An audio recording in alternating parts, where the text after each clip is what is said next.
turn down the volume on this. Go to YouTube. Good morning. I am going to go home, and I am live, so I'm going to look there. Hopefully people join me. If you are joining me, I'm going to say it 9 different times. Hit the subscribe button and the thumbs up right now because you're going to love what I've got going here. Let's see. We had quite a few people on yesterday. Happy to see it. Happy to see new people. Happy to see old people.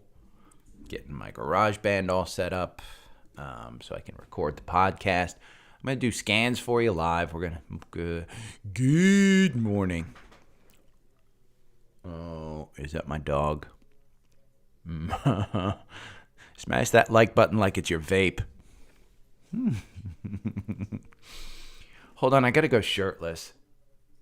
Let me go shirtless because that makes stocks move more. When I go shirtless, show off my tats, my and just to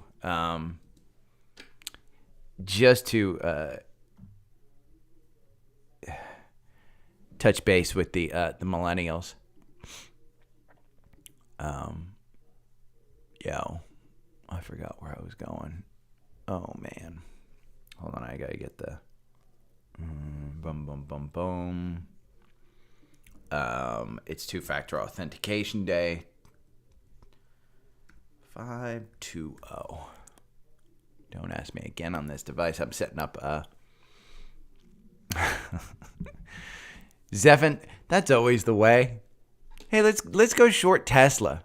And I honestly, honest to God, I was reading headlines last night about how with the lawsuit over full self-driving, the headlines are that kind of like, what was that company that pushed the truck down the hill?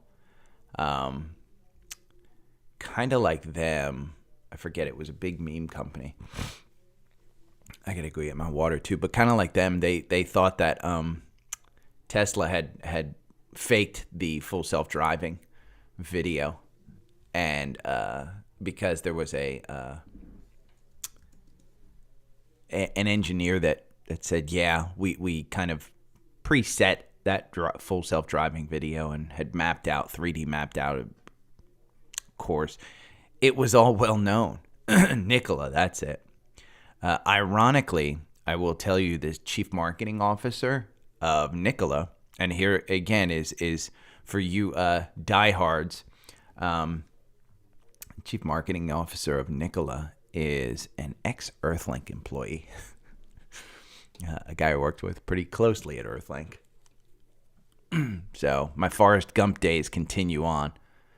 I woke up fully expecting Tesla to be 110, 113, fully expecting to get back in. I did not. So, why do I have to restart it again? Annoying. If you're just joining, hit that thumbs up button. We're going to go into some scans. What I'm going to do today too is outside of the, by the way, and I don't know if you guys, so some of you guys may listen to my podcast with Richard Barron. It's a political podcast. It's kind of a little thing, but we've been inconsistent with it and blah, blah, blah. I've been trying. Those of you that don't know Richard Barron, he was the director of elections for Fulton County here in Atlanta. He's the guy that Trump and Giuliani kind of went after. Guy's been a target of harassment and political influence and blah, blah, blah, and he's a personal friend, so started a podcast with him to try and do it. He, just so you guys are aware, he was too proud to start a GoFundMe. And what I'm going to show you is the 2 workers that worked for him started GoFundMes. That's one. $294,000. The other one has $260,000 raised. I basically showed Rick that last night, and I said, dude, and kudos to Rick. Doesn't want a handout. Doesn't want anybody giving him money. He needs somebody to give him money. So today, one of my goals is to start a GoFundMe for the guy. He won't start it himself, but I am going to start it for him. So, because he deserves it. Did a good thing for this country. He held an election that nobody could poke holes in. Even it was the most scrutinized county in the country for the 2020. And we went over yesterday in the podcast. We went over. There's a county. Again, Forrest Gump, a county like Lycoming County in Pennsylvania, where I went to school. They just did another hand recount of the 2020 election. Why, I have no idea. No idea. But they went over that portion, and they just did it. So, okay, let's go over. I'm going to go over my personal brokerage holdings, which I don't think that there's anything that crossed up. Yesterday was kind of a flat day. We do have PPI that came out, and it popped to the markets. The markets are up. I need to pay attention to CNBC on the TV behind me or in front of me. I got to go get my water.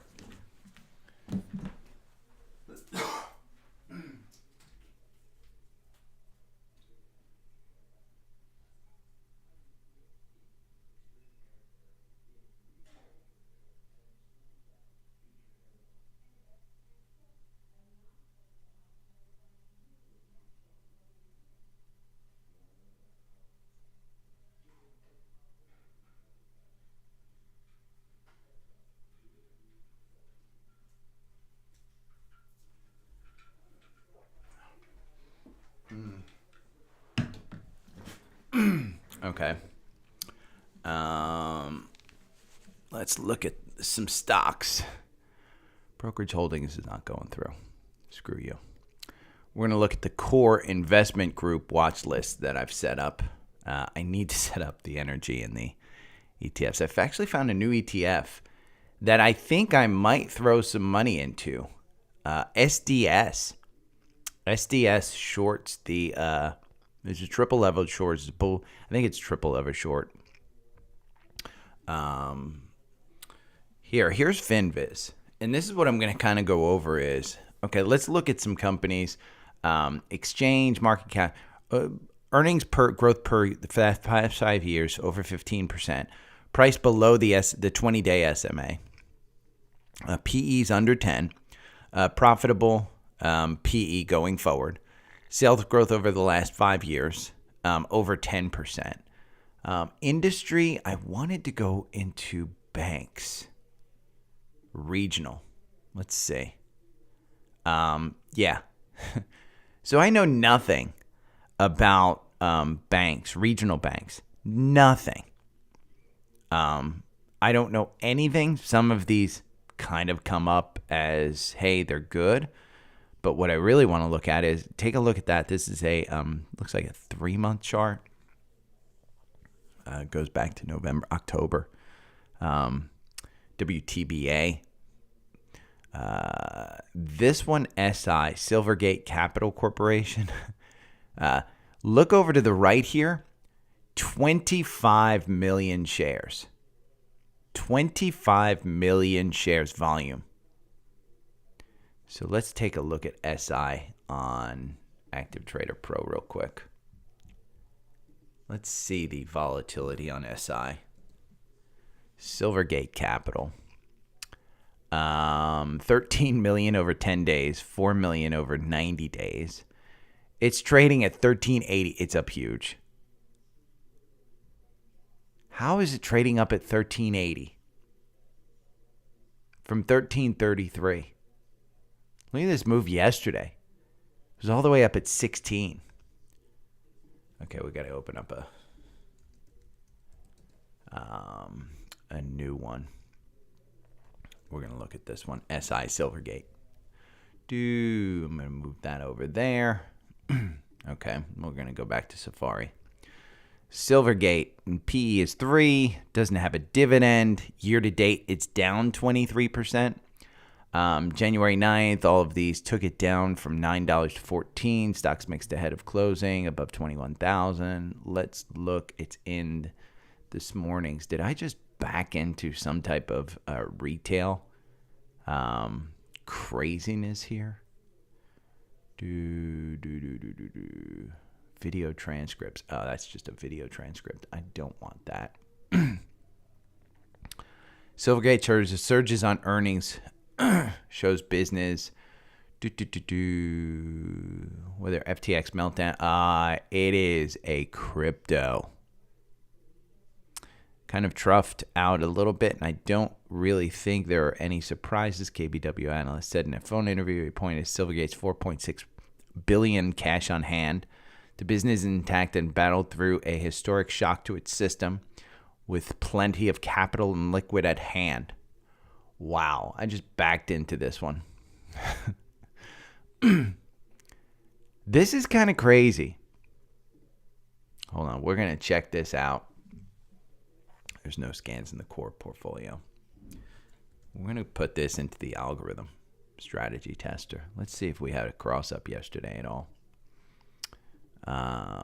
Here's the algorithm. Oh, 1387. And it's trading, it closed at 1331, but in pre-market, it is trading at 1390. You could be looking at this gap up here at 20 with their earnings. Interesting. I'm going to look at this one. This is an interesting one. Scanner results. SI. Let me see. Silvergate surges on earnings. Update. Silvergate reports net loss of $1 billion for the fourth quarter. This is from Reuters. Shares of the bank were up more than 10% as the bank attempted to reassure investors that it's remained committed to serving the digital asset industry. We're in the process of evaluating our product portfolio and customer relationship. The bank will offboard certain customers separate from its core business in the coming weeks and will eliminate certain products like digital asset custody that have become too costly or complex. The crypto-focused bank had previously announced it would cut its workforce by 40%. Boy, I knew nothing about this, and I just backed into a cryptocurrency one. Earnings per share this year expected to grow by 114%. Next year, down minus 17%. The PE is super low.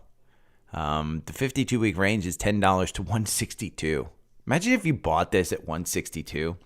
Who bought this at $162? Raise your hand. God. The algo, by the way. So, it doesn't outperform. Buying it 1,000 candles ago, probably at 160, you lose 78%. And the algorithm has 31 positions. 26% are wins. So not too many wins, but your average win is 29%. That's interesting. And it's trading at 13. The bid is 1381. The ask is 1390. So you could put bid in for 1,000 shares at. Wow. Let's put in 100 shares at first, because you do have.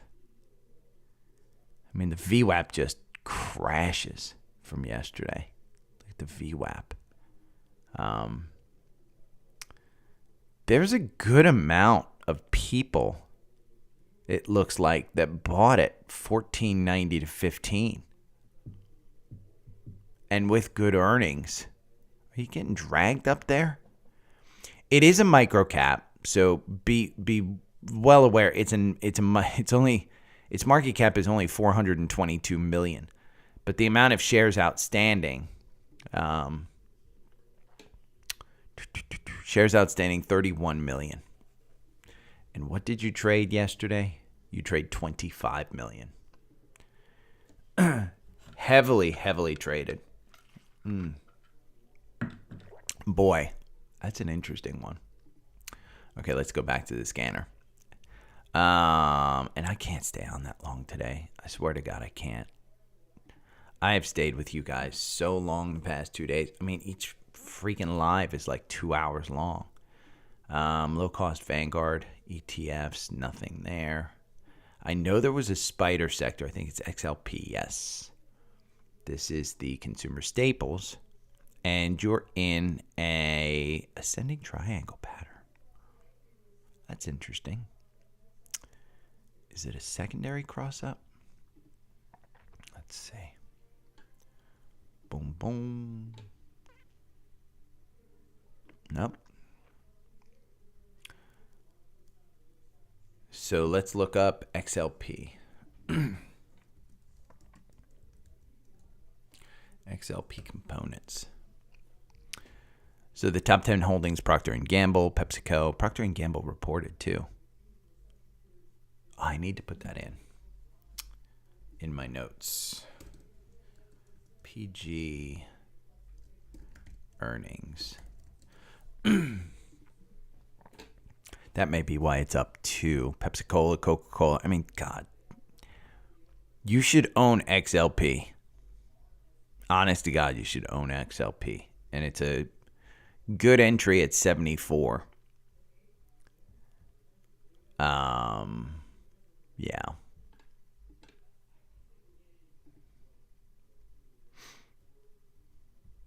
No. Cookie settings. No, I don't want a lot. What the hell? Accept and save cookies. What the hell? Hate that.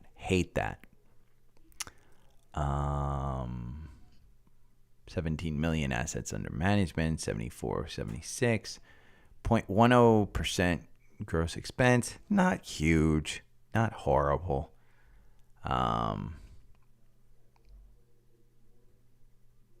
3 to 5 years earnings per share growth, 6.13 annualized.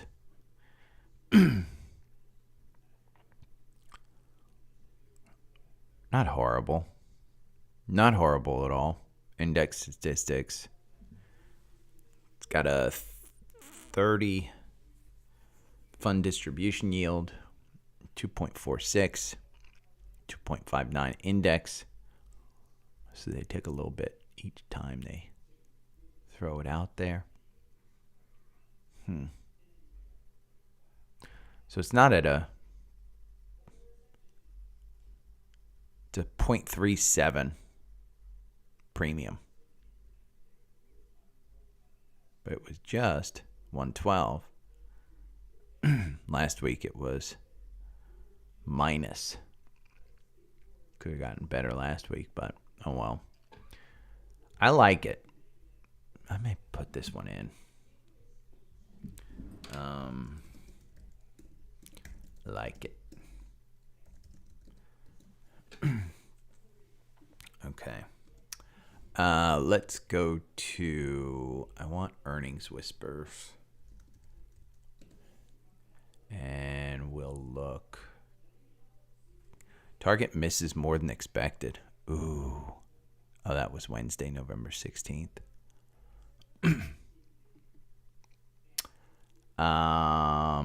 There's Charles Schwab. Schwab reported.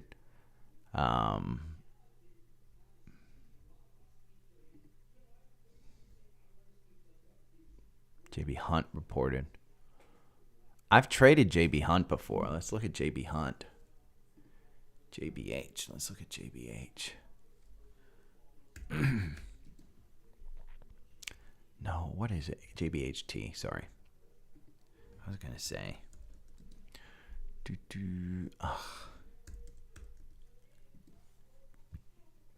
I can't type right. It's up slightly. So last year I bought and sold this one, I think, for a week, maybe 2 weeks, made 3-4%, not a ton. It was around the shipping industry kind of, peak. And JB Hunt now is selling at 178. I sold it at 160 something, and I could have had a dividend yield of 0.4%. Not huge. Alcoa reports after the bell. Let me see. We're going to go back to yesterday. Why can't I look at yesterday? I guess I can't. Ugh, I wanted to look at it. Let's just pull up and pull this up. I'm going to do a new page here. And I'm going to go to Finviz. And I'm going to go to Procter & Gamble. That's going to have their earnings.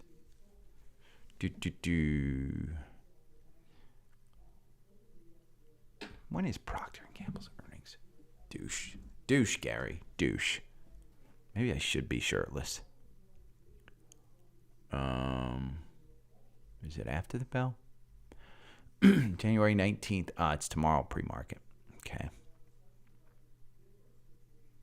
But what else do we have? We have Schwab, SCHW. I'll go over that. Tomorrow, SCHW earnings. Prologis. Actually, that's a good one because PLG. Let's see what PLG is trading for.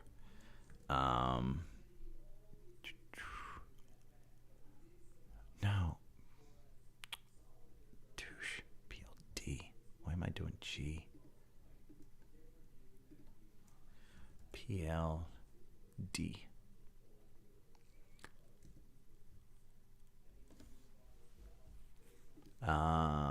Prologis is, oh, come on. Trading at 124, up from 121. This one's been a good one.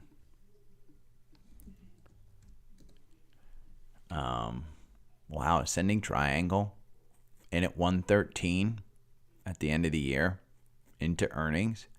It's had a good run. Probably has more to go. If we pull back here, the 200-day has been a fairly a magnet, if you will.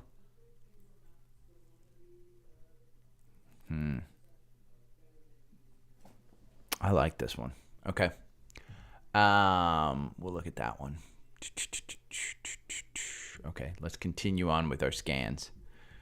My ADD is out of control. Then we did the spider sectors. We're going to do my personal watch list, which I don't share with people because some of these are absolutely crazy plays. If I look, by the way, at my the core portfolio, daily stock picks core portfolio, there's Bank of America, which is down 0.1%. There is Merck, which is down 0.42, but that one has run. Pfizer is down 0.17. I need to add mRNA in here. I'm going to add mRNA in here.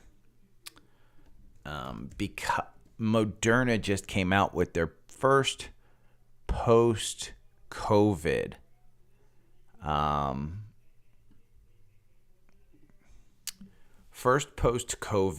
vaccine. It's up 6% to 202. It still hasn't covered this gap down to 164. I was waiting for it to kind of get down and cover that gap. It hasn't. It will. Make no mistake, it will.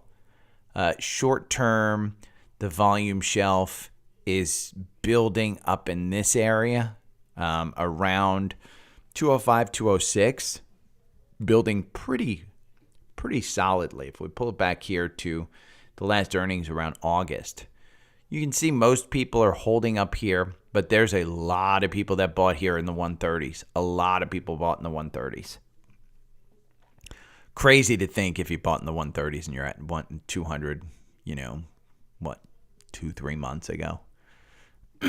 But this one is one that will run like that. It'll go crazy. I mean, it's obviously just if we look, and I don't think you can see this, but here in Trendspider on the right-hand side in the pocket, I can pull it over. But Stefan Bancel, who is the CEO, selling about $7 million of stock a day. Pretty consistently. Let's see. Stefan Bancel. Net worth mRNA. Let's see. How much is Stefan Bancel worth? $6.3 billion. He's the CEO of Moderna. So he has been selling.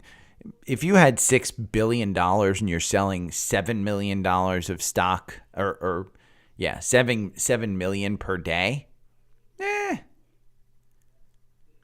I wouldn't say you're a hype machine, but I'd kind of tell you you're a hype machine. Stefan, you're a hype machine. So you kind of knew when he was selling that much stock up into something. It pays to watch the insiders list. Just saying. It really does. Should I go on and look at other YouTubers? I'm just doing the scans right now. I don't think there's a lot. But as far as the core portfolio, Tesla's up 4%. If you have Trendspider, you can look at this with me. Target is up 0.6. Snowflake is up at 147. I said at 120, people should be buying that one. Shopify's over 40. It's up 2%. Moderna's up 5%. Like I said, it's just over 200. I wouldn't buy Moderna, but it definitely deserves to be in your portfolio. Cleveland Cliffs up 1% at 21. Amazon up 1% at 97. No reason not to buy Amazon. Apple at 136. You should be buying that at 120 all day long. With a 1-2 handle, no reason not to buy Apple. It might go down to somewhere in the neighborhood of, the teens. Add more. Just add more. They came out with new MacBooks yesterday. Of course, I buy a MacBook Pro in December. They come out with new MacBook with an M2 chip at the same freaking price. I buy the iPhone 13 Pro. 2 weeks later, iPhone 14 comes out. Yeah. I'm as good at buying electronics as I am at buying stocks. That's all that says. Although we got to get into our shorts and stuff. So, nothing on the NASDAQ. Okay, I'm going to log out and log back in. Because for some reason, I cannot. Scanning's just not doing a whole lot for me. Bum, bum, bum. Daily stock pick scanner. And we're going to move it down to the NASDAQ 100. Then we got to do our energy. Anybody see energy today, by the way? It is up 2, 3, 4%. China invited Janet Yellen to discuss economic conditions. So, an interesting one. Let's look at it.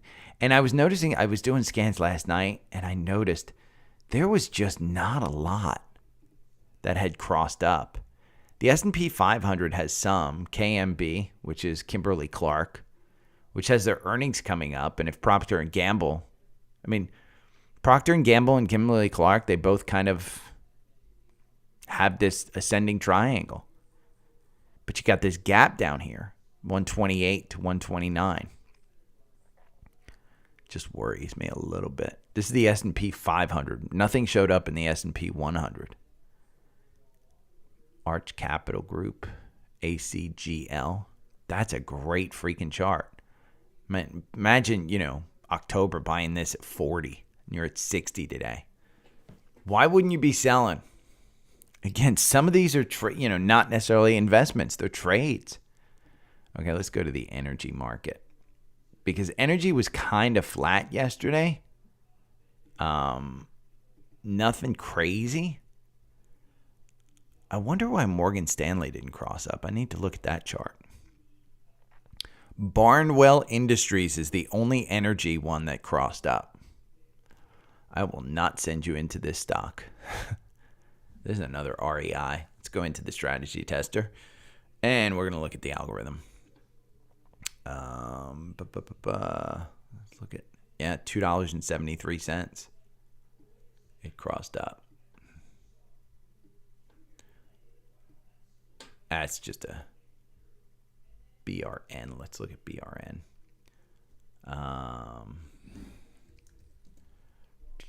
Barnwell, 4.81, 2% dividend. Year to date, it's down 7%. Oil and gas. People are buying it, according to SurveyMonkey. No. Let's look at REI. We got to look at our favorite REI. 242. You guys still in this one? I mean, it hasn't been a horrible investment if you bought it in the 230s. If you bought it in the 270s, I hope you got rid of it in the 270s because I said it. Or you just added more in the 230s. Wasn't it great? But I do think it's coming up here to 270 at the 200-day. Hey, VRO. What up? DRN. Let's see. Where are we on this one? DRN has just been a monster, by the way. Bought at $10. It's at $11.88. You're almost up 20%. Almost. It's the housing sector. DRV has been in the opposite direction. It is starting to get a cross up here. Housing's just been a little bit tough. By the way, I know several people who work for Microsoft who are currently worried about their jobs. Okay, you're out, Zephin. Good. I think REI could go up back up to the 200-day 270. It's just, there's better stuff out there, in my opinion. Jim Cramer's Top 10.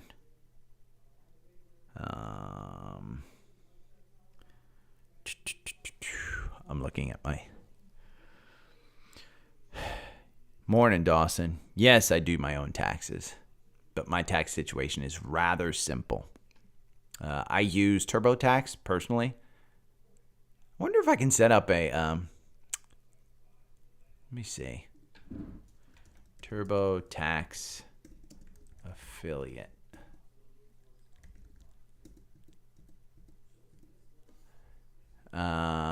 Let's see.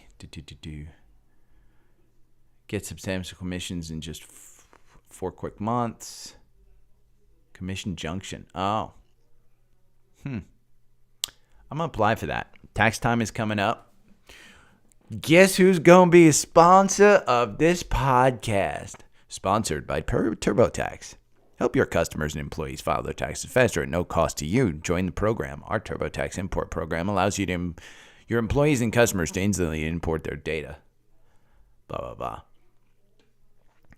I just got my Major League Soccer, my events, what is it, W-2 or 1099? I'm a 1099 employee. So I've got some taxes to pay. Didn't make a lot of money. I think I only had 12 jobs last year, 10 jobs, somewhere in that neighborhood. So didn't make a ton.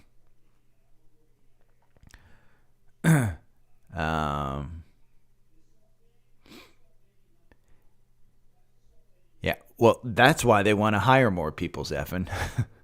You can't get anybody on the line.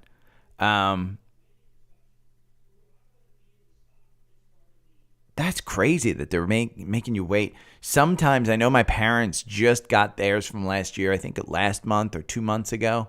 Sometimes it's held up.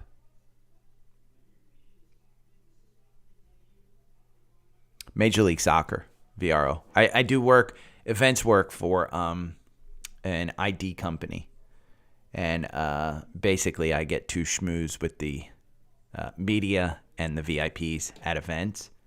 And so I go to events. I'll be starting in February, I believe, with some women's soccer events that Major League Soccer is putting on.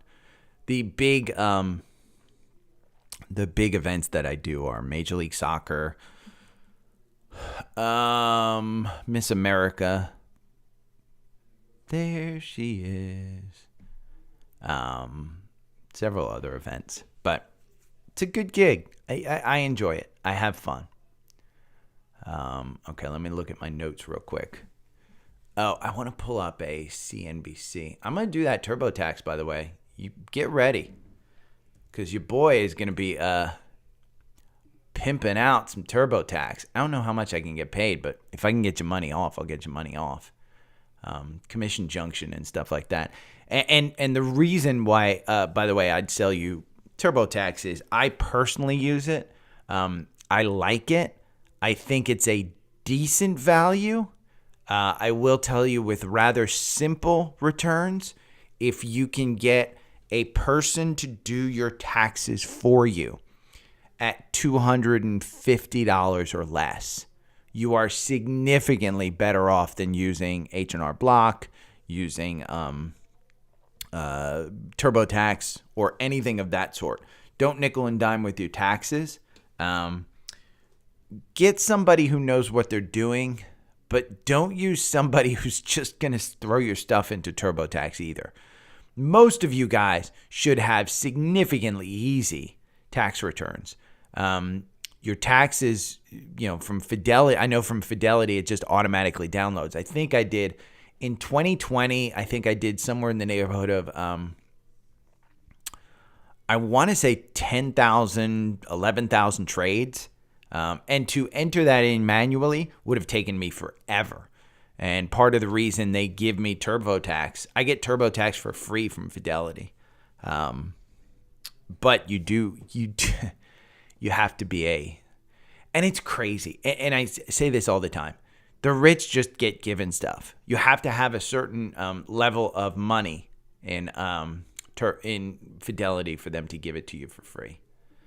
So, I want to do a comparison chart of Goldman Sachs to JP Morgan, to Bank of America, to Morgan Stanley. We will do a 5-year comparison. And I'm going to do JP Morgan. And we're going to do Bank of America. And we're going to do Morgan Stanley. This was interesting to me yesterday. So in blue, you have Bank of America at 11%. This is a 5-year chart. So you had 11% return in Bank of America. You had a 25% return. Oh, mother effer. What are you doing? What'd you just do? Oh, now I got to redo it. I hate CNBC. I effing hate their website. And you know why? Because the fuckers want to put up pop-ups. Ugh.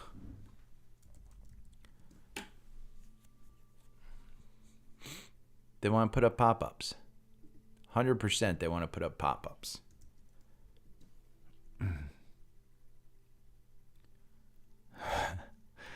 You ain't getting a form from FTX, dude. I can almost guarantee you're not getting a form from FTX. You're going to have to basically do something, either an extension or manual. But I can also tell you,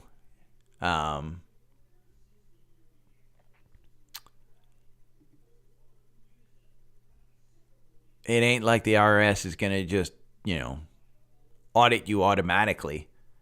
They have a 5-year statute of limitations for audits. We're going to do Goldman Sachs, JP Morgan, comparison, Bank of America. Oh, I hate this. I hate this. I hate this. I hate this. I hate CNBC. I hate them. I just hate them. I mean, I really do. Let's see. We've gotten rid of that.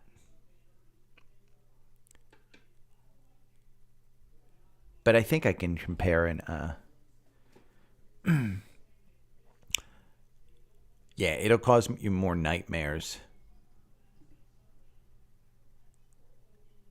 It's kind of why I tell Zephin you're crazy for being in E-Trade or anything else, but if you guys find something that you like, though, Bank of America, Morgan Stanley, this is what and then once I do that, okay, hold on. Stock chart comparison. I think we can do it in Yahoo.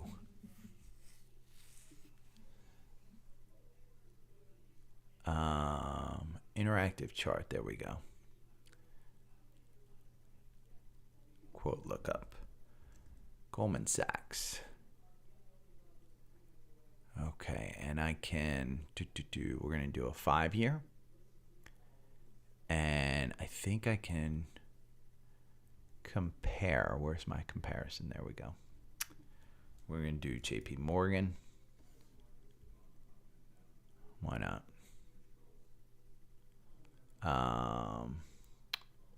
We're going to do Bank of America. What? Is this freezing too?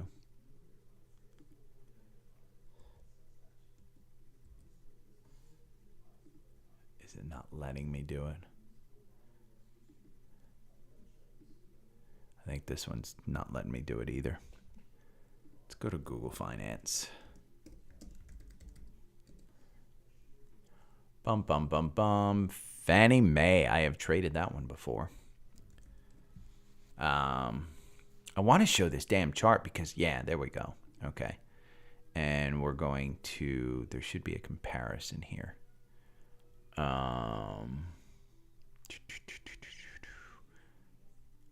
Why can't I do a comparison? Why can't I do a simple comparison?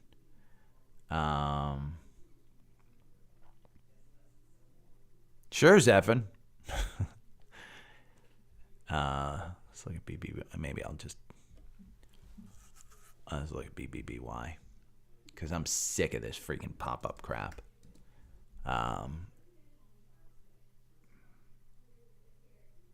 It already is.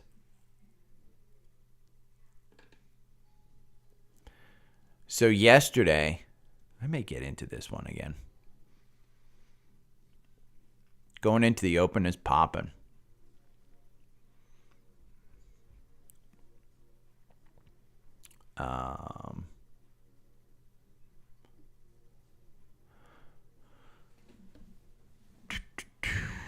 So this candle went up to 458. It's trading at 444. It's coming back in the Bollinger Bands.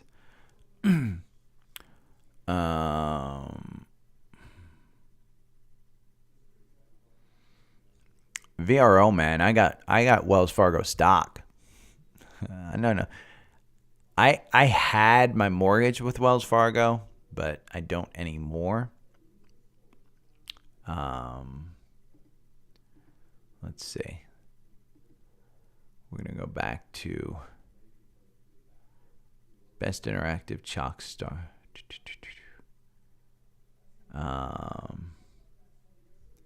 Let's see. Google Interactive Stock. No, that's not what I want.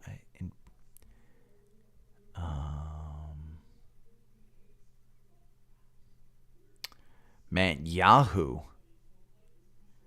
freaking just has the, if you look up stock chart comparison, Yahoo has the search term compare stocks bar charts. I don't want bar charts. I want performance.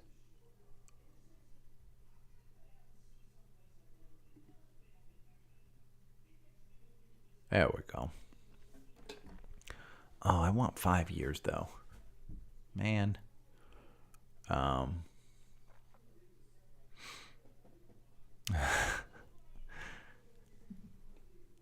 Zephin, you're younger than I am. You can do that. Y charts. Let's see. This is part of what goes on with me trying to find. There we go. I think I can.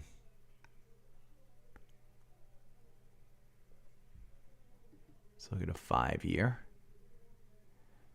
And performance index. Let's look up Goldman Sachs. And let's see if I can compare this stuff.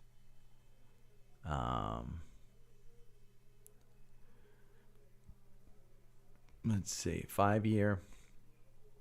And where's a comparison? Performance, fundamental, tech chart. It doesn't give me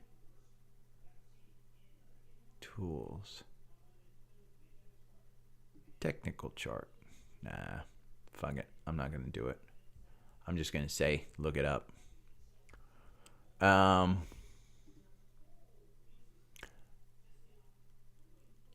It's up there in the Bollinger Bands. You know what I want to look at too? Wait, that's wrong. No way Merit is. Okay. See over here on the right, Active Trader Pro is messing up. It says Merit is $2.13. Merit is not $2.13. I saw an interesting, BITO, the company that does this. I think it's ProShares. Yeah. ProShares. It's traded on the Bitcoin futures. And it's been the most traded Bitcoin ETF on the market. And what's interesting about it is GBTC just has not, the disparity of GBTC, I mean, look at the gap today. Whew. 12 to 13. You gapped up here. But it triggered you at 1047 to buy. I mean, look at this. Oh, God, what's GBTC at? Because I sold this, I think, at 8 or something at the end of the year. 1172. I don't know why it has it up at 13 here.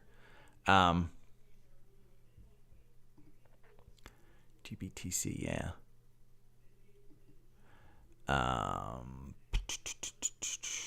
I sold it, about 10. I sold it right before it took off, but oh well. Slight loss I got written. So here's my story on GBTC. I bought it in 2017, I believe, at its peak in January. We'll go and look at a monthly. Let's go and look at a weekly. And we'll just look at a daily because I think it'll go back to 2017. No, it probably will not. So let's go to weekly. I don't want that to highlight it. We'll go to a weekly. In 2017, no more data. What? Oh, that's BITO. That's why. GBTC.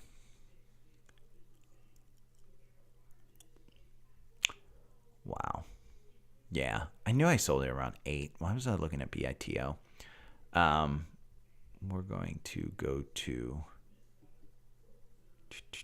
a weekly. I bought GBTC in 2017, January 2017. Right about here.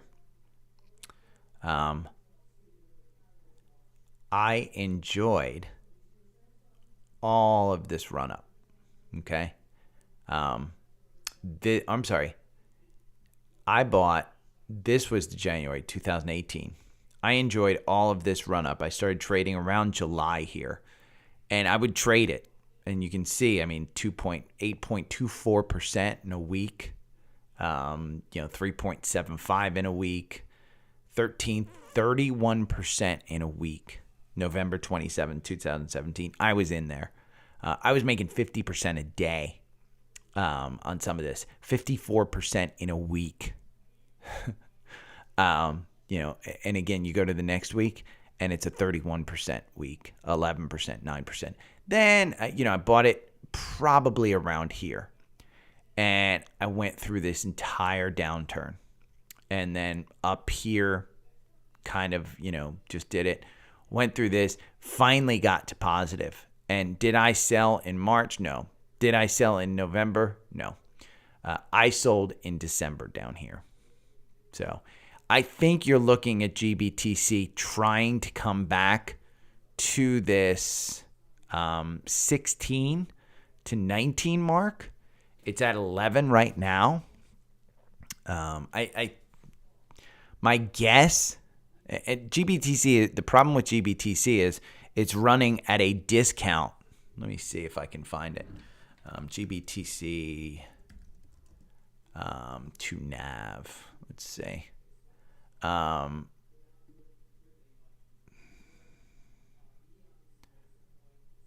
it's running at a 39% discount to the market of Bitcoin. If you just would buy Bitcoin, you'd get better pricing. Am I on Active Trader Pro? No, let's look at Active Trader Pro. I got to do the podcast, but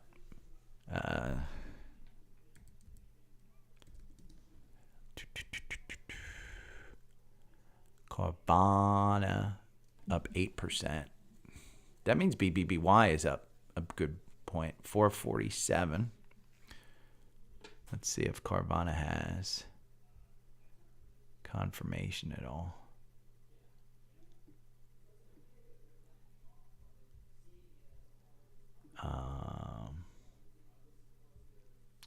It's got a big green candle open. Wow.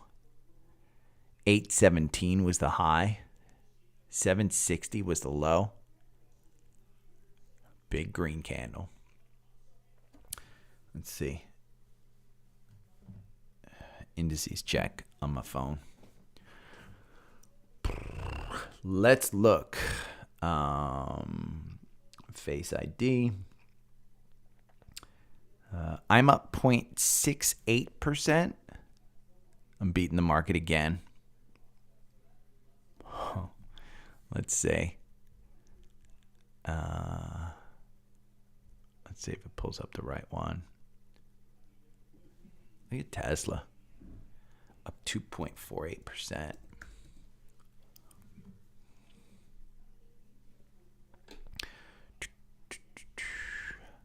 Not huge. Big enough.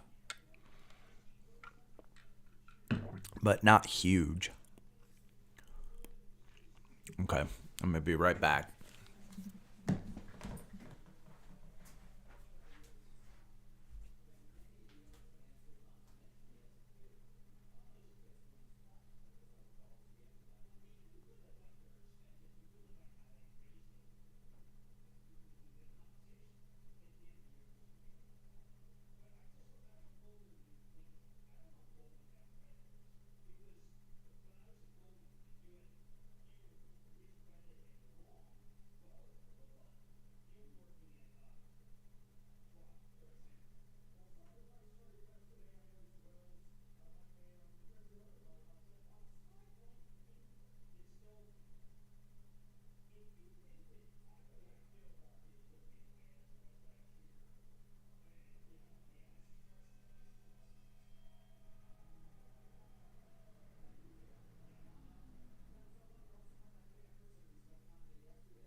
Okay.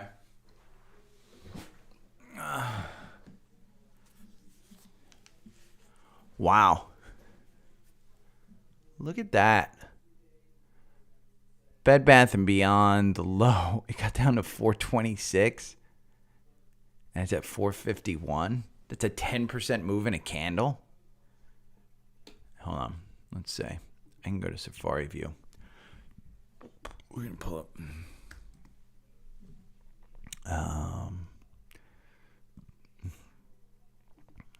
And we're going to go to a 5 minute.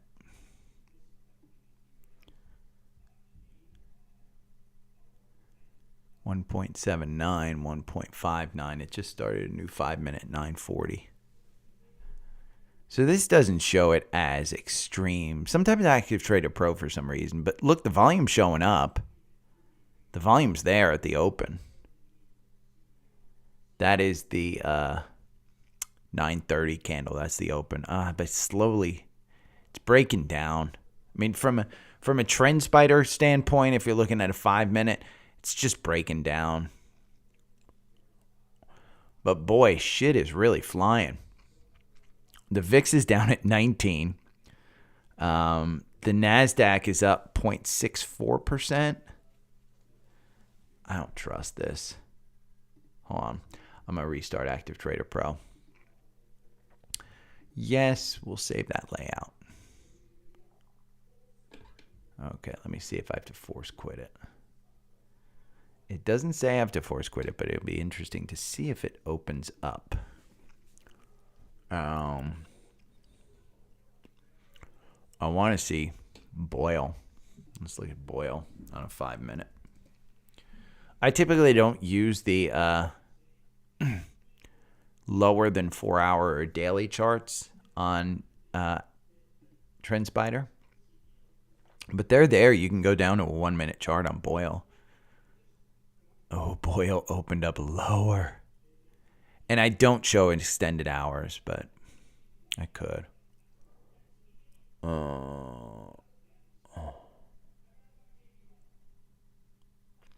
I want to watch market tickers like you do on Active Trader Pro. Is there a way on Trendspider or a widget I can use on a Mac?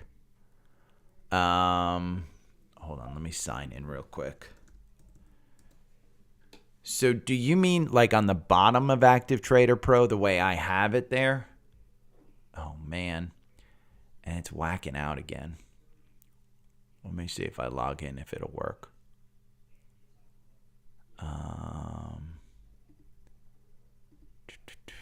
And it's good to see Brandon showed up today. Not Brittany, bitch.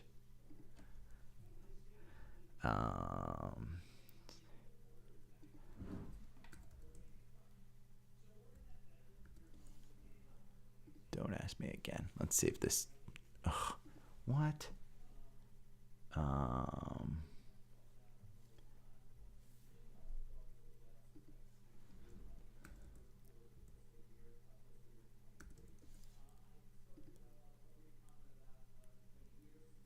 Okay, there we go. Let me open up Active Trader Pro real quick, see if it opens up. It's starting to. Nope. Yeah, it did.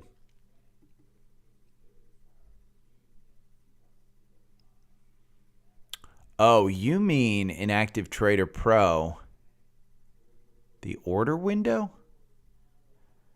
Let me get a chart up. Are you talking this window where you see 475 and stuff like that? Or this window that's not up right now? This one, it has a problem on a Mac, I think. Well, I shouldn't say on a Mac. On OBS. When I have OBS and I'm running live, this one over here on the right has a problem updating. And I can typically quit it. What am I going to do? Yeah. Let me see if I can quit this Active Trader Pro. And I'm not going to save it. And then we'll start it up again. At some point, I have to reinstall Active Trader Pro. And I have to do this like once a month. It's not a huge issue. What I do like about Active Trader Pro versus some of the others that I have tried, and I don't know if they changed it, but because it's been a while, but Thinkorswim, I think, was most of your settings were were housed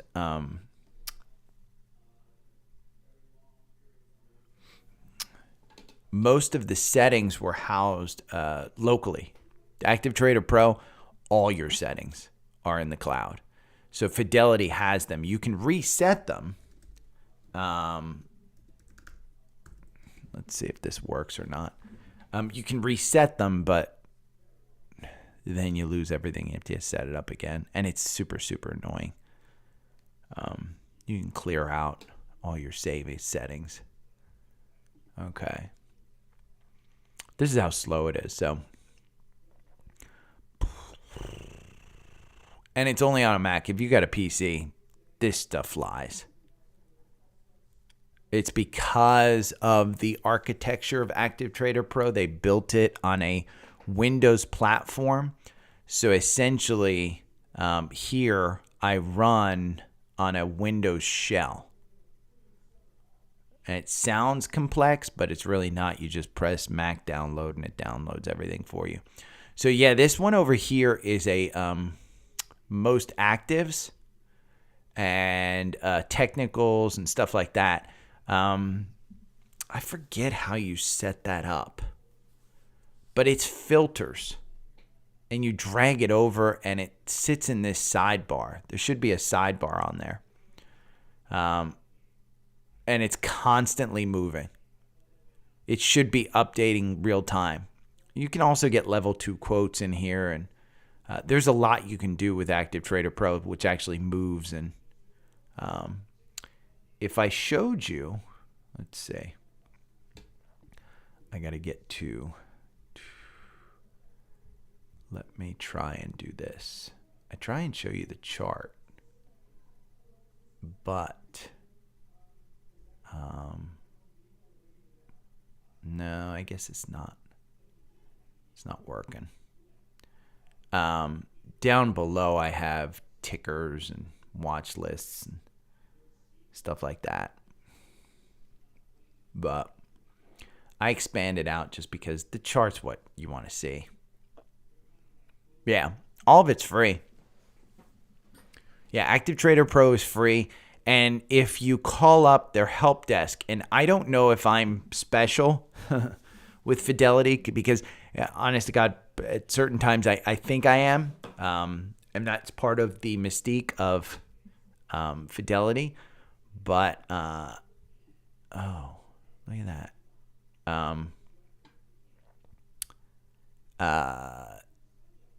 If you call up, they will provide you all the support you need on Active Trader Pro.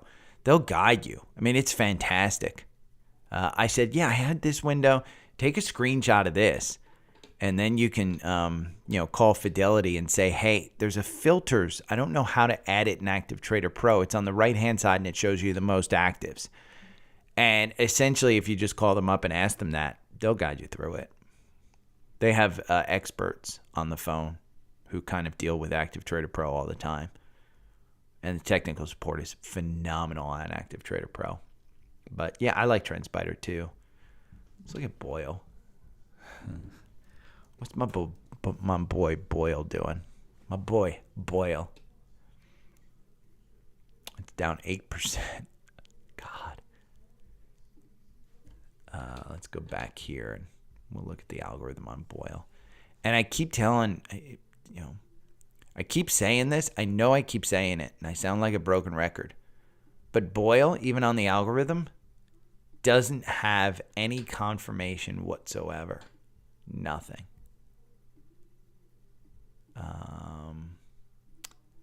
Pull that over.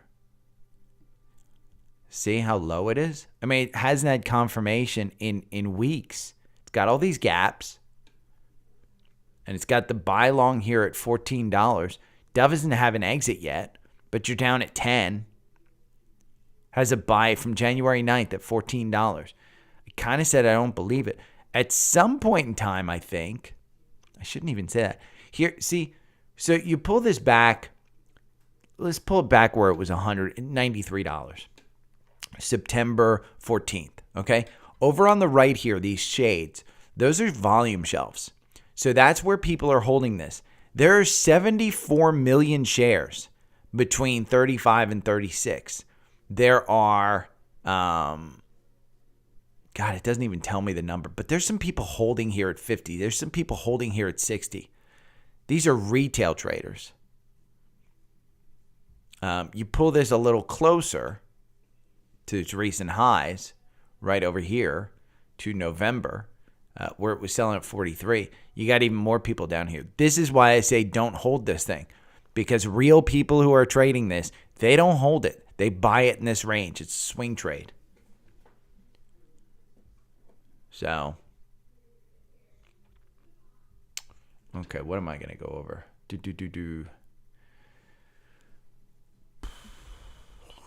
Oh, I got to look up JEPI.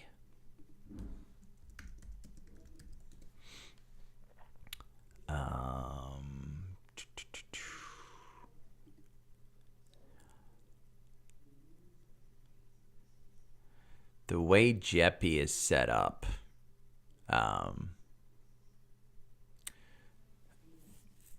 so it pays off 11%. JEPI and XYLD.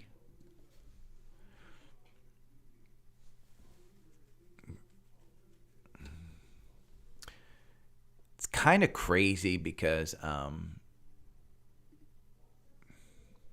let's look at.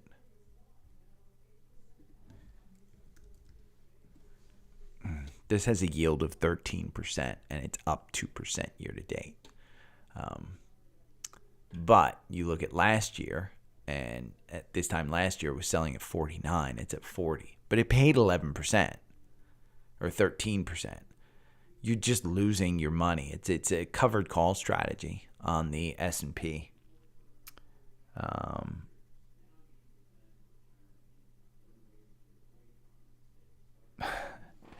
$2. Where is it? Let's go to Active Trader Pro. REI. Did REI pump today? It's getting its pump up 2%. It's, gas is up. Oil is up. I mean, let me go back in here and look at our, and if I had, Devon is up 2.52%. MPLX is up 0.35. Oxy is up 2.6%. Because China reopening. They're expecting that. If we look at XLE, I bet XLE is up 2%. XLE is up 1.12%, so not quite 2. But UCO is a triple levered oil ETF on the futures. That's up 2.3%.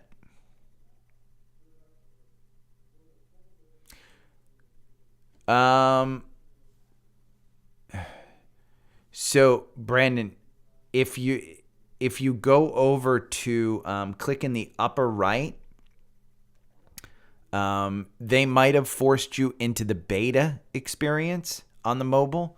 But if you go to the upper right and then you basically go to your home and then click on the symbol of the person in the upper right, you can do it over to a classic experience if you like that better. I particularly use the beta, and it's the same for me today. But I like the beta, and this was the reason I like the beta. It was, the 2 months after the when Robinhood stopped allowing people to sell, to buy.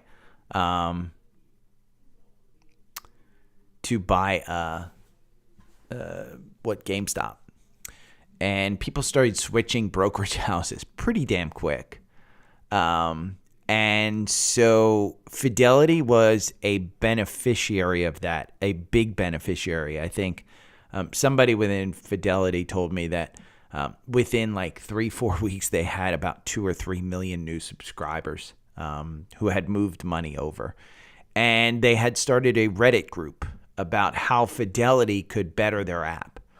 And so Fidelity hired 500, 1,000 new developers within a 2 or 3 week period to try and better their app. And so they went into this beta experience and they used the Reddit group as kind of a sounding board. Hey, what if we did this? What if we did this? What if we did this? And they were super interactive, and they're still super interactive from what I know with the Fidelity Reddit group. But that's the app beta experience. They didn't want their old customers getting shunned out of their classic experience, so they allow the classic experience to stay as well. Now, that's my understanding. I'm not switching over to the classic experience because I don't want my stuff like broken. So, Exxon is only up 0.74.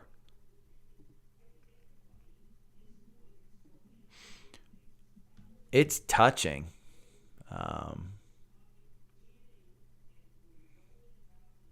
Yeah, let me go into the podcast. I'm just going to do the podcast because I got to stop here soon. I can't be on until 12 o'clock again. Good morning. It is Wednesday, January 18th, and I'm on YouTube Live. So if you want to join us, I'm about, an hour and a half in. We've been kind of playing around there. I've had some trouble trying to get some charts up. One of the things that I'd like you to do is to go to cnbc.com. It will not allow me to show this for some reason, but I want you to compare Goldman Sachs, JP Morgan, Bank of America, and Morgan Stanley. The symbols are GS, JPM, BAC, and Morgan Stanley. I want you to do comparison for 5 years because there's a few of them that greatly outperform. Bank of America is underperforming. Morgan Stanley is outperforming. Goldman Sachs is outperforming. So when you look at Goldman Sachs and you see it down for today or yesterday, they're up 1% today. Any reaction in the market is an overreaction. I will tell you, if you can get this at 3-4 handle, like I said yesterday, I think you'll be happy with this one because I think it's going back to the 360s. This is in the Daily Stock Picks core portfolio. I like it. If you have Trendspider, I've shared it, or I will share it with you. If you don't have it, just message me on one of the social platforms. But I'll share the core portfolio with you. It's a portfolio that I put stocks in that I think any core portfolio should have. It is my personal picks. You don't have to follow it, but I personally think that it's a pretty good performance review. I've got mRNA in there. I've got Roblox. I've got Snowflake. I've got your growth. I've got your standards, whatever. I've got XLY, which is, I personally own a bunch. It's consumer discretionary. So there's a lot in there, and I'm sorry about the garbage truck. But if you don't have Trendspider, go to Trends. You can use the link down below. Use the code DSP for Daily Stock Picks 25, DSP25. You'll get 25% off. But again, Morgan Stanley and Goldman Sachs I own Morgan Stanley. I don't own Goldman Sachs, but they both have outperformed, and part of the outperformance has been on their investment business. So that's where they fell short. The CEO was on CNBC this morning, and he said, yeah, we fell short. I was going over Boyle and KOLD. KOLD has just been an enormous winner. It is so overbought right now. I don't think I want to steer you into this one at $41. But just to give you an idea, the algorithm in Trendspider, which I give you access to as well if you sign up, is $17. That was the buy on December 17th. Did your boy buy it here? Absolutely not. It had just crossed the 200-day. I didn't expect this to be as warm a winter as what we've had here and in Europe. It is crazy the amount that it's gone up. But 17, if you're in this one at 17, you've obviously at least doubled your money, if not more. If you got in even before that at 14, at 13, or even the previous November 30th at 12, where it ran all the way up to 23 and 24, you almost doubled your money there. And if you timed it, you got out and you got back in at 14, where it dipped down.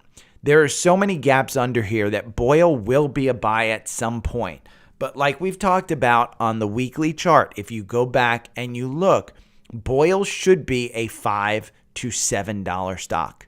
And so I believe at $10.31, it's still overvalued. And the reason it's overvalued is because they expected all of these shortages in Europe, and it just didn't come true. The natural gas supplies have been holding up. They've been able to store them at a better pace. So I think that's an opportunity just to keep an eye on. The real estate sector, DRN and DRV, which are ETFs that we look at as well, it's a 3 times bull and bear. DRN is the 3 times bull. That means when the real estate stocks go up, and you can look at the portfolio of what DRN holds. But DRN, when the real estate sector goes up, this one goes up. DRV, when the real estate sector goes down, DRV goes up. So you can play them inversely. DRN had a buy-in at about $10. It's now at $12. So 20% within 16, 17 days. It was clear that there was a gap here at about $11 that it quickly went and filled. You're over your 200-day right now. So DRV is looking like it's going to cross up. I don't want to say that we're going to get a 10% reduction in the real estate sector, but this one looks to be a little extended. And honestly, DRV probably looks like it's going to turn up at some point in time, just because the RSI is at 34. The last time it was down here, you ran from 51 all the way up to 57. You're at 42 right now. Remember, these are decaying assets. So it's not ones that you're going to hold on to and you're going to say, hey, I'm going to invest in this. No, these are trades. These are ones you hold on anywhere from an hour to 2 or 3 days, whatever you want. BITO was on the news last night. The CEO was on CNBC, and I saw him. And this one, it trades on Bitcoin futures. It's got a gap here between 12 and 13 from a couple of days ago. It looks like January 17th. I don't exactly know what that was, but it's definitely an interesting one to watch. This is a brand new ETF. This is owned by ProShares, which is the owner of tqqq and sqqq. They're basically an ETF company. This is so overbought right now at $92. You don't want to get into this one. But I wanted to bring it up because it does, it's been on a tear. I mean, January 3rd? You could have bought this at $10, and it's at $14 right now. It's 40%. 40% in just 12 days. So it's been on a tear. Bitcoin has been on a tear. This is the futures product. Do your research to see what it's like. Sandeep wrote to me on Instagram. He said he's interested in hearing my thoughts on JEPI and XYLD. I will tell you that I will not be able to do as good an explanation as YouTube will. So I would send you to YouTube and type in just XYLD or JEPI. These are levered ETFs. So when you look at XYLD, it is a global S&P 500 covered call strategy. It pays a 13% dividend. It's up 2% year to date. Over a year, it's down 20%. These are decaying assets. In my mind, it's not something you want to hold. Again, go to YouTube. There are several people. Let me see. XYLD. I'm just going into this to try and put into what it is. JEPI has a great one. I know JEPI. Go and look at Average Joe Investor. Number 1 covered call strategy for 2023. KYLD JEPI. Look at those. They'll explain them a lot better. I will tell you, no. These are ETFs where basically it's short-term trading. Look at the performance last year. Down 20%? Sure, you made 13%. Means you lost 7%. Just because somebody's paying you a 14% dividend doesn't mean it's a good strategy. And they're taking fees out of this. The only people getting rich on this are basically the people that own this. Global X, which owns XYLD. Let's see who owns JEPI. I think it's JP Morgan.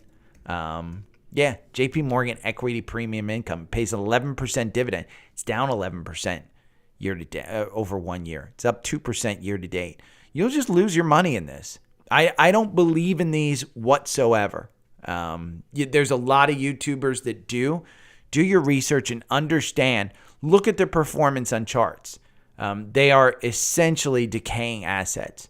There's nobody that can do covered calls that essentially keeps up with the market. If you want to do ETFs and you want long-term, just look in Trendspider. I've got a, and I think Sandeep signed up for Trendspider. I've got a low-cost Vanguard ETFs list. Just look at any one of those. Throw your money in there and forget it. That would be they have crazy yields, XYLD and JEPI. It's not worth it. Let's talk earnings. United Airlines came out with earnings. They basically doubled the estimates. And this stock has been on a tear, an absolute tear. Delta Airlines, United Airlines, American Airlines have been on an absolute tear. Here at the end of December, our algorithm said buy at 38.16. It covered the gap, and it was right at the 200-day. It immediately soared up. You're at $51 right now from a $38 stock. They announced earnings. They made $2.46 per share. They raised their estimates. All is going well in the travel industry. Again, UAL, you look at DAL. These are not stocks that I typically would say, hey, buy for the long haul. And at these prices, you're definitely extended. You look at DAL, which is Delta Airlines. The buy was 32. You're at 39 right now. And at 32, I said, hey, this is a $40 stock. At 39, I'm not buying it because I think it's a $40 stock. You look at American Airlines, AAL. They raised their guidance. This, in the algorithm, you have a $12 buy, $12.98. And you're at $17.25. Percentage-wise, they're huge. American Airlines has their earnings coming out January 25th, but realize they basically pre-announced. So your earnings on this, see that gap right there at 1551 to 1585? That's where they pre-announced on January 12th. They said, we're going to kill it. Does it mean that they're going to do better? They could. But essentially airlines and travel are absolutely killing it. Moderna announced that they have their third round of studies, I forget the phase 3, proved 84% effectiveness against RSV in older patients. RSV is the respiratory disease. I don't know enough about it. What I do know is Moderna is a total pump stock, but I will tell you, I just added it to the Daily Stock Picks core investments portfolio. It is up 8% at $206. Back here in October, I said, hey, at 130, this probably makes sense. You can check it. October 25th, I said, it probably makes sense. And it was funny because on November 3rd, there was a 4% candle in the morning right after their earnings period where they opened at 138. It went down to 135, but it wound up being at 150. And it's just been on a tear ever since. Now, here's the rip on this one. This one is so volatile that I think it's going to cover this gap down to 165. That's why I did not promote this 187 buy in the algorithm on January 9th. I think I said, hey, 187, you probably don't want to do it because it comes down to the 200-day and it's right here at 157 and this gap down at 166. You probably want to look at between that gap buying. Well, I missed it. And part of the reason why I missed it is when you look at the insiders, Stefan Bassel, the CEO, this guy's been selling $7 million worth of stock per day. Huge insider trading. He knew this was coming. I mean, this wasn't unknown. He may not have known the results, but he knew the announcement was coming. Again, you know when your announcement is coming for the phase 3 trials. But what this does for Moderna is even bigger. Remember, Moderna is mRNA, and it can be, the flu vaccine. If they get a flu vaccine for mRNA, I mean, this one's going to be a $600 stock. But Moderna has been a one-trick pony for COVID, and that's all they had. Honestly, that's all they had was the COVID vaccine. So now that they have a second vaccine and they can prove that it goes across other diseases, I think you're going to see this one start to take off. Remember, the 52-week range of Moderna, let's just take a look real quick, because it's huge, and it may be down. 217 is the 52-week high. But the all-time high on this one, if we go back to Trendspider, and I'm going to do a weekly, and if we go back, $500 stock here. So $200 in the last month is just because it's come down so much. But it was a $500 stock, and it was all hype. All hype. The VIX is at the lowest level it has been at in years. And remember, UVIXI is the one that it's a short-term volatile. It's 3 times, I believe. But it's traded on the future of the VIX. You have had no confirmation in this at all. And I want to say the last confirmation that I see is January 3rd, where it kind of touched the 21-day. But this has been on the downside of the 50-day for so long. The 200 days moving down. You've got this gap up here between 9 and 10. I think the VIX will like to be at 30. The VIX is at 19 right now. And this trades on the future of the VIX. And this shows that volatility just is not showing up in the market. You've got certain stocks that are kind of volatile, but you don't have volatility in the market. So I wanted to bring that one up. Tesla has huge confirmation. And I woke up to Tesla news. The news, if you read the headlines, it's that Tesla autopilot was faked for demonstration. Essentially what happened was one of the engineers from Tesla who was involved in the videotaping of the drive when Elon announced that full self-driving was coming. They did a drive in San Francisco from a certain place to a certain place. And the engineer testified in court in a class action suit yesterday that they had pre-mapped, pre-3D mapped, and that the driver was in there, but they had tried it several other times and it needed intervention. Well, that's been that's not new news. All they're using is the headline. I woke up completely expecting Tesla to be down in the 120s again, and I was going to pull the trigger. It's up 1.75%. It was up as much as like 4 or 5% in the pre-market.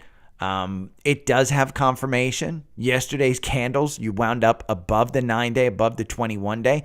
Today, you're above the 50-day. So if this moves to the 200-day, which it very likely could do, I am not in this one. I want to make this perfectly clear. I sold my Tesla in December. I sold it for a gain. I sold my ARK funds for a loss in December. So I have pretty much no Tesla whatsoever other than larger ETFs that I own, which probably owns Tesla at a very small percentage.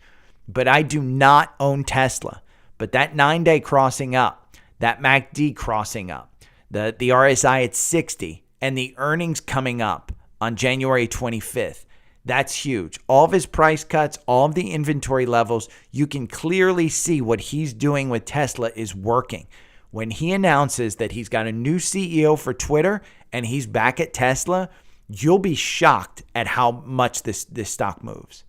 I think it'll move 10 to 15% in that day alone.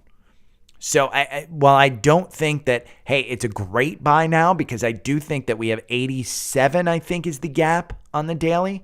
Let's move this back to the daily because I'll show you the gap. If this is your first time listening to me, I've been showing this gap, and I believe that this is in target right here. And it's way back from 81 to 83. I think this one's in the gap. See this gap? People thought I was crazy. That gap at 137 to 142, people thought I was nuts. It covered that gap. Absolutely 100% covered that gap. You can see if I pull this volume weight, if I pull back to the recent highs, September 21st, you can clearly see that the volume shelf is sitting at 127. I think you'll at least see a pullback there. If you get to 150, all bets are off, and I think you're coming up here to probably 195. This will be a catapult. This has just been a stock that defies any kind of logic whatsoever. So don't listen to anybody, especially a guy on the internet who tells you he knows where it's going. Nobody knows where this one's going. So Tesla, yeah, it's got confirmation. Just to go back to Bitcoin a little, BITO, GBTC continues to run behind. It's a 36% discount to Bitcoin. When Bitcoin ran up from 17K to 21K, GBTC didn't move as much.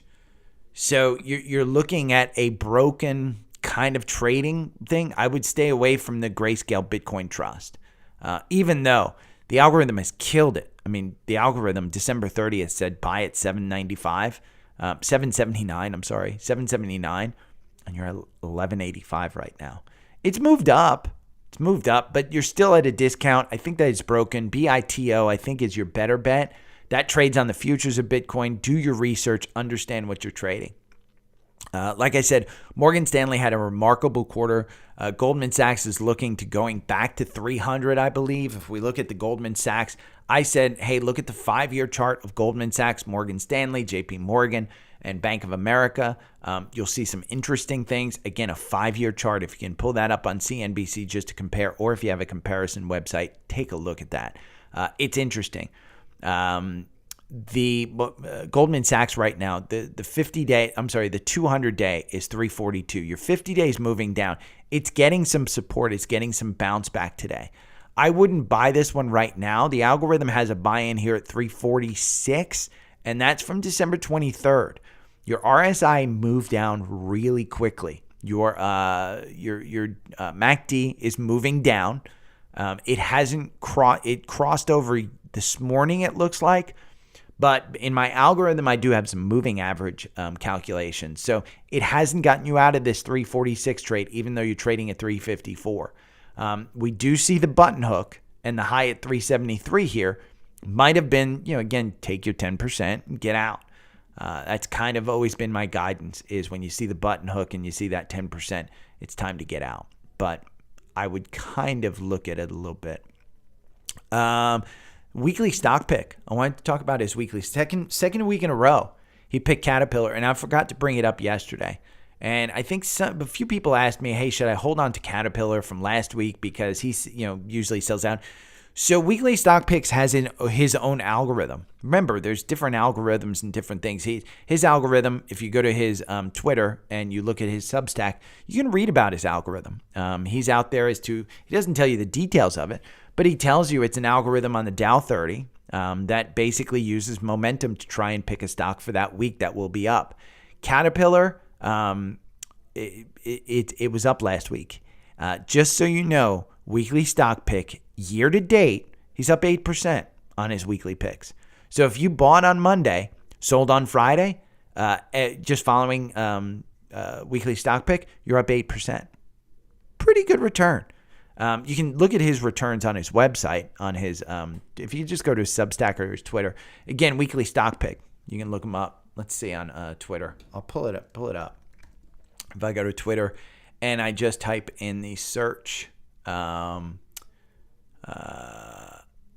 that's correct. Stop it. We'll do weekly stock. My weekly stock.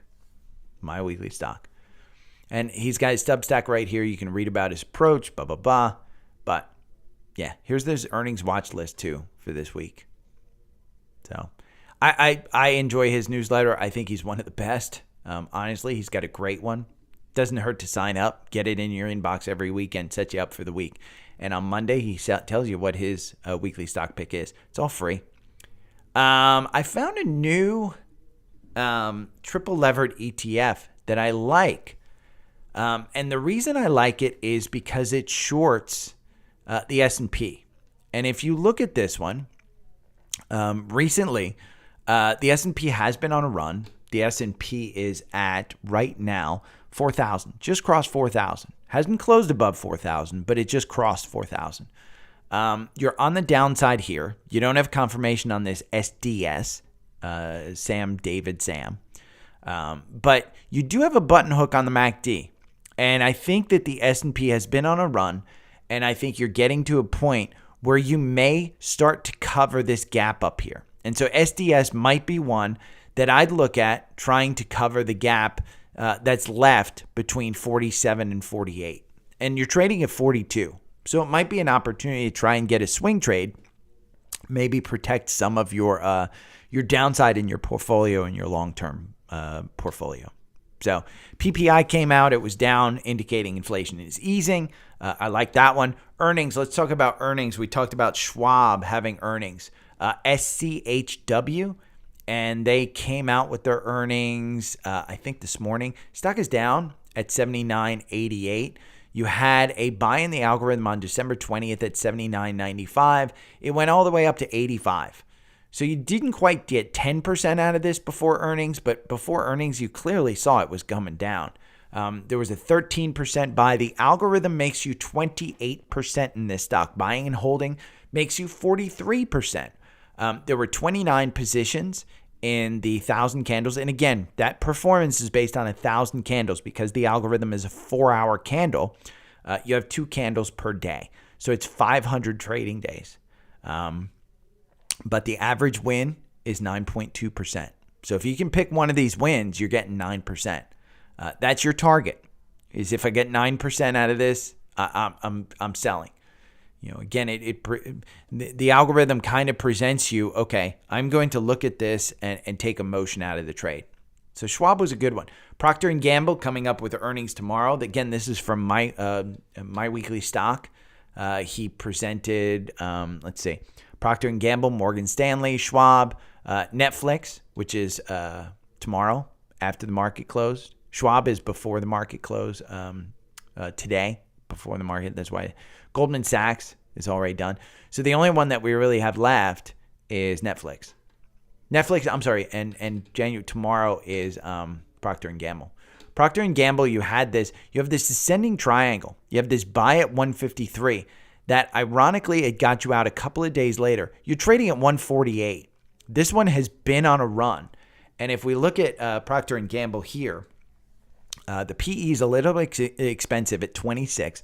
You have a 2.43% dividend.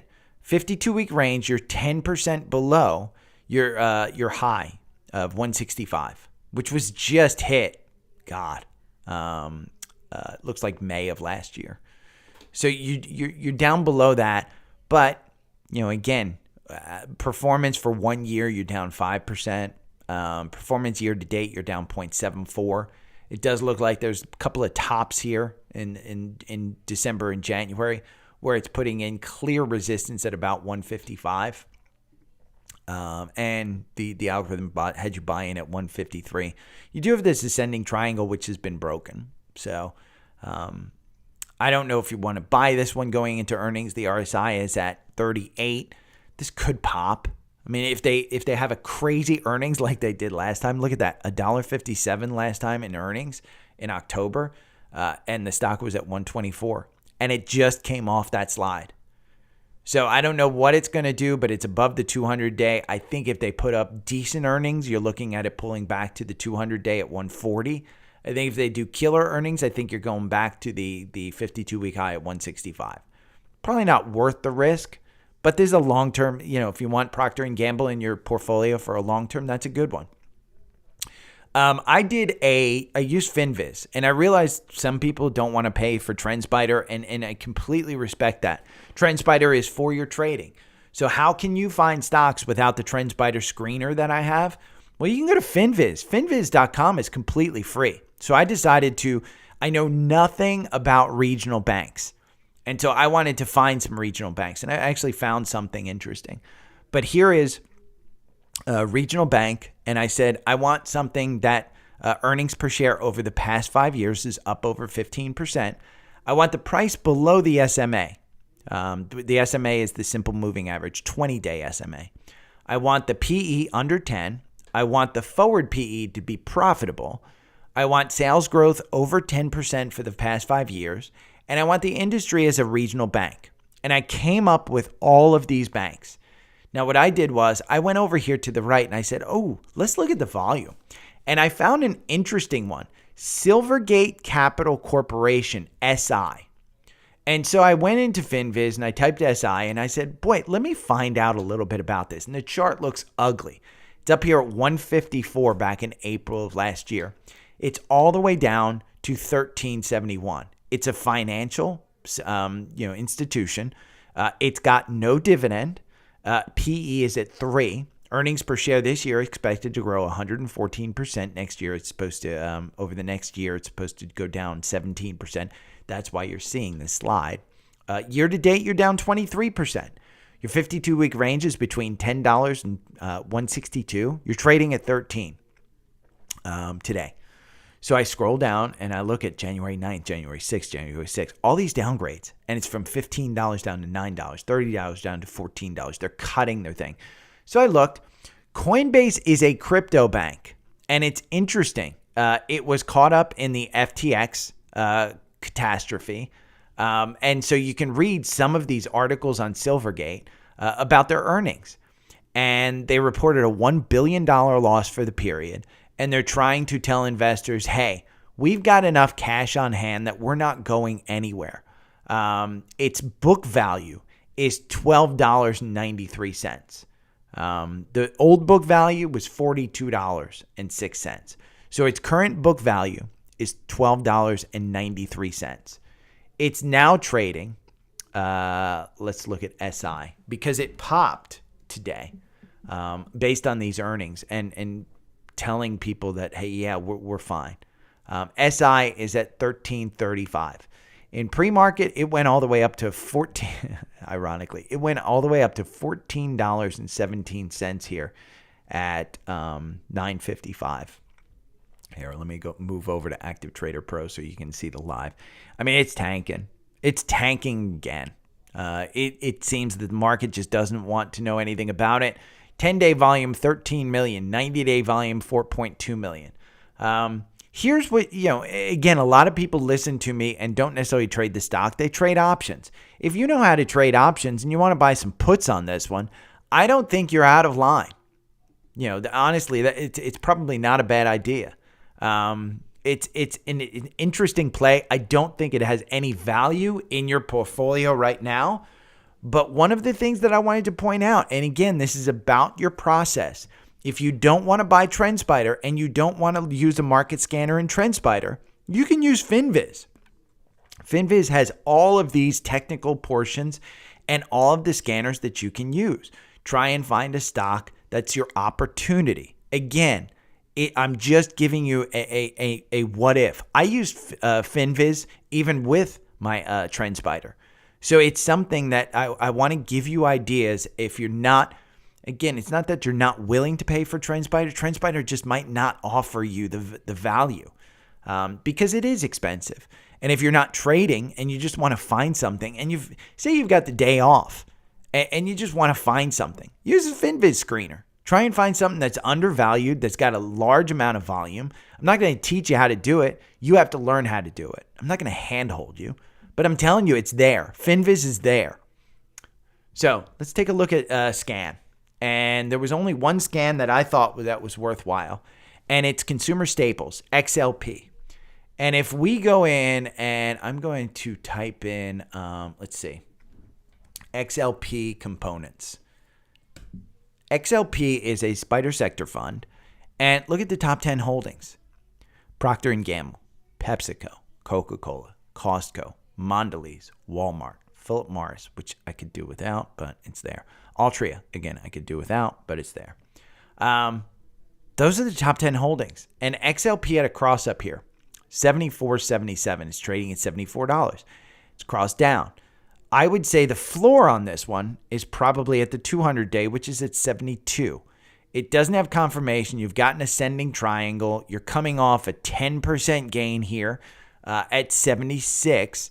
So, do your research. Understand that you're buying this one probably at a decent price, not a crazy good price. I think 60s is more your play here. But if we go and we type in XLP and we look in Finviz, again, Finviz, great site. $66 is your low. You're 12% above that. $81 is your 52-week high. You're 12% below that. So you're kind of on the high end of the middle. Year to date, it's 0.32% performance for 1 year. You were down 2.73% last year. But here's your kind of comparison.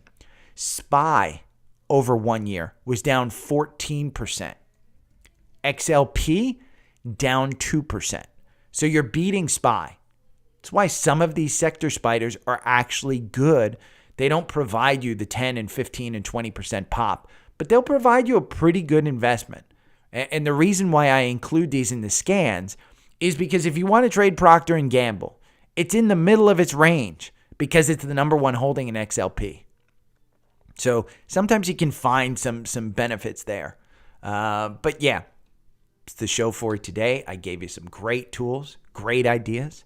If you have any questions, hit me up on the socials. If you made it this far, hit the 5 stars. If you're listening on Spotify, hit the spot. Oh, I do want to say, in Mexico, we had in the private Facebook group, I want to give him a shout out, because I don't want to, let me see, daily stock picks.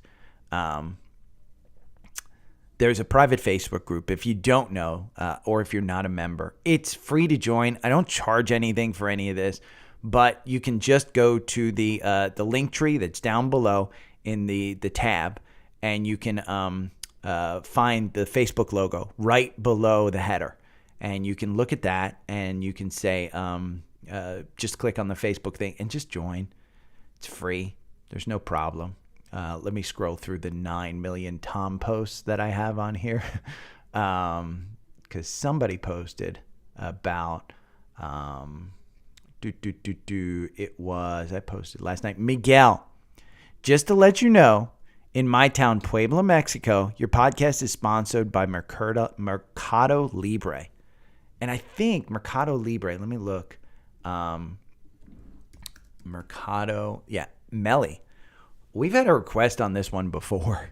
And this one has been in a crazy good sense. So I'm sponsored by Mercado Libre, Melly, in Mexico. How's that for some clout? But yeah, I if you guys find out that I'm sponsored by somebody, hit me up. This one had a buy-in on January 5th at $8.56. It's at $1,000 now. Crazy volatile stock. I wouldn't say buying it at $1,000 is smart, because its 200-day is about $8.89. That $8.56 was a good buy. You can clearly see that 200-day was providing support. And the volume, as it took off here, it had all the volume in the world, and it still has all the volume in the world. The MACD hasn't crossed down yet. It's on the outside of the Bollinger Bands, but the RSI is at 79. It's too expensive. But as a proud sponsor of the Daily Stock Picks podcast, hey, I may move them into the Daily Stock Picks core portfolio. That might be an opportunity. I believe they are the Amazon of Latin America or Mexico. Let's see. Operates online commerce platforms in Latin America. Yeah. That's what it's been called. Again, I'm sponsored by them. But if you're listening on Apple, just go down to the podcast. You go to your library. And I have a short on my YouTube channel to try and teach you how to do this.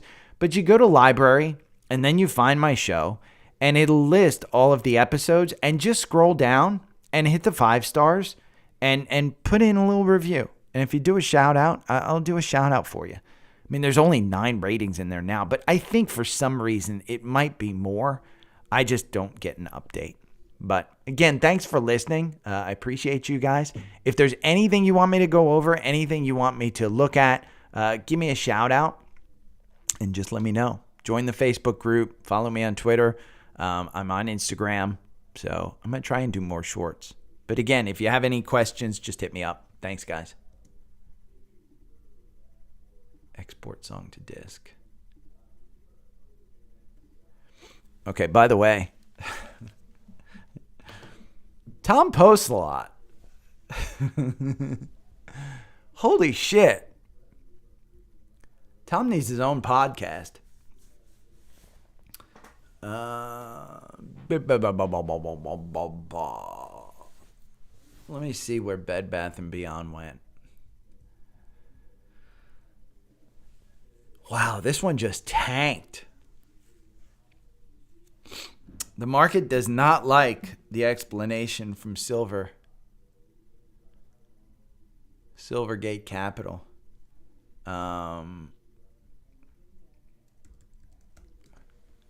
Mike Wilson's on CNBC telling us that the market's going to crash again, like he's done for the past 20 years.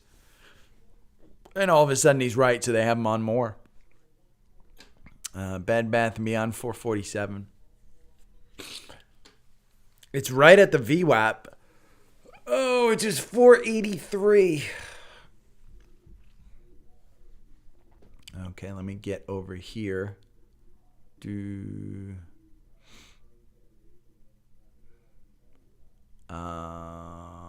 gotta do Anchor. I got a lot to do today. What's a good oil and fuel ETF? Come on, Emmett. My name's Gary, not Google. I like trading UCO, SCO. It trades on oil futures. Just realize it's a decaying asset and it doesn't do a great job, but SCO and UCO I like.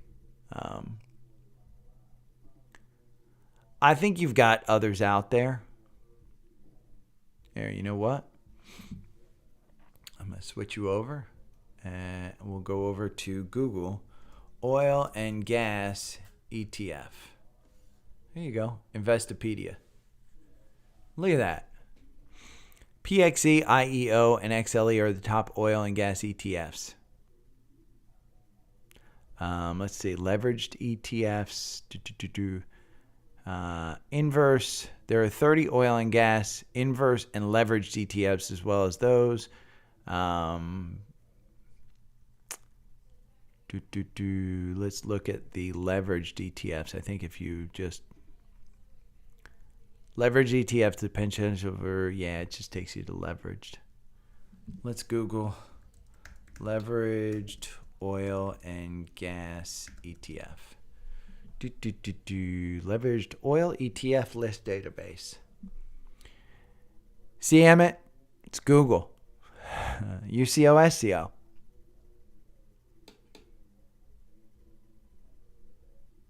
There you go. Google is your friend. I think I just said that. I'm not going to handhold you through Finviz. Happy to help, though, Emmett. Just realize, and this is why you don't listen to a guy on the internet, is because the internet has the answers. Like even those damn dudes that have courses and stuff. And I did not get a chance to watch that dude last night. But the guys that have courses, by the way, I want to point out too, if you'd like to see this, look at that chart. And you know what's even better? Look at that chart. Yep. Tech has some confirmation, specifically Amazon and Apple. NVIDIA does not. NVIDIA is down.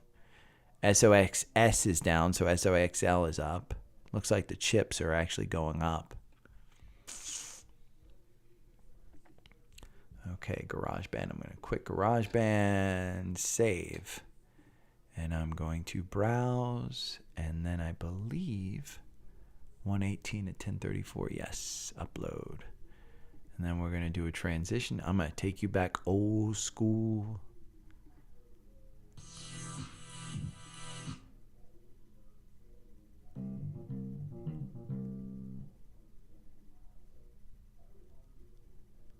Pedal Rider.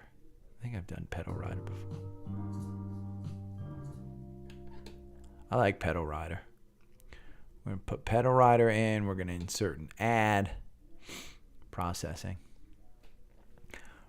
And man, UCO and SCO are good. I will tell you, UCO is where I lost $80,000. Just realize those leveraged ETFs, man, they're not investments. Silvergate is a crypto bank, yeah.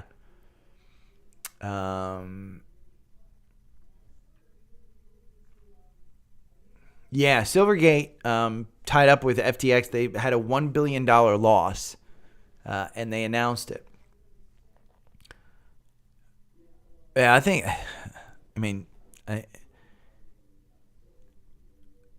Oxy is a Warren Buffett stock, and I can't imagine that one being below 60 again and not buying it. I think I've got 5 figures in Oxy. Hold on, I'll tell you how much.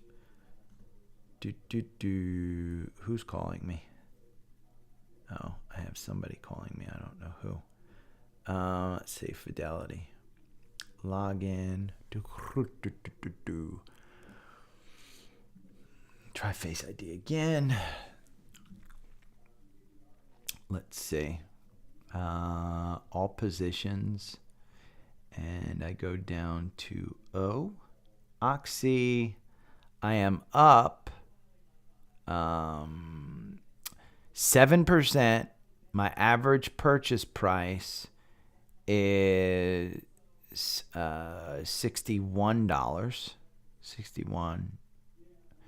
52-week high is 77.30, and I own. I'm trying to find out.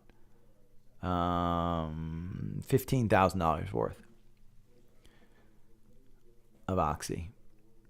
Devon, on the other hand, I am up 27%, and I have $14,000 worth. So I'm up 0.73%, and the market is, the Dow is down, NASDAQ is 0.37. It's my Apple and Amazon. Apple and Amazon are driving that.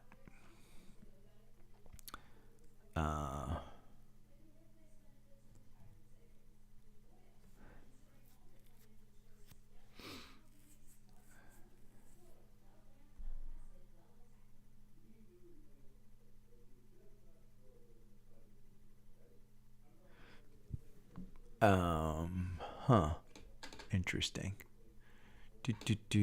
Save episode. What am I going to name this?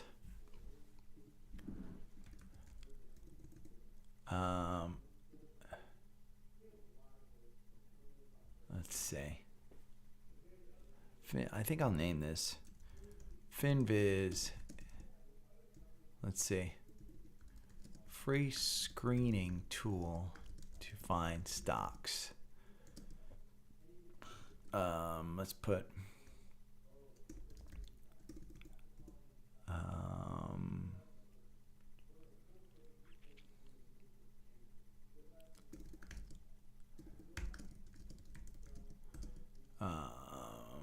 we'll put in I'll just say market update 1/18/22.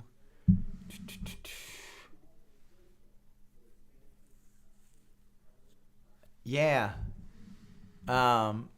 Hey, Apple iPhone Pro 14 Max.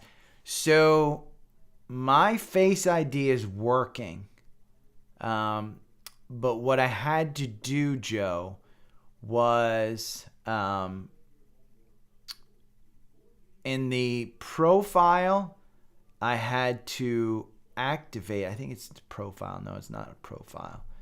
It's settings. General settings, Face ID. I had to enable it there in the general settings. And then when I get to it, when I get to the login, there's a right under the password, there's a Face ID button. So rather than it doing automatically now, I have to hit that Face ID button. And that prevents me from having to do the two-factor authentication.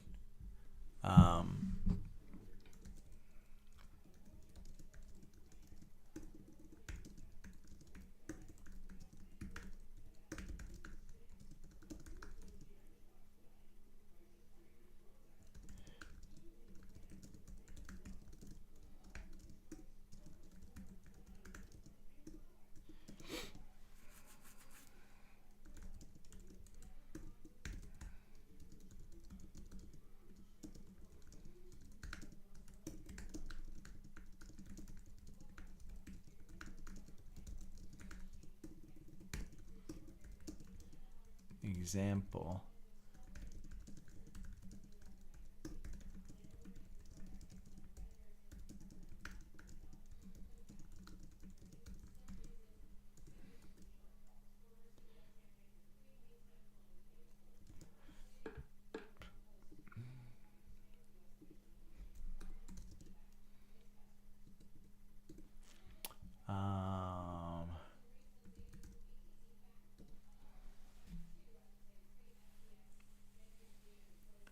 Call Fidelity, man.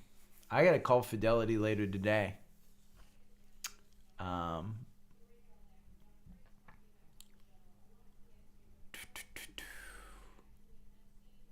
gotta call them because I have to contribute to my IRAs. Yeah, I was getting that yesterday. Yeah, no sharing of photos. I was getting that a bunch yesterday. I'd call them because I know from and I don't know if they've just,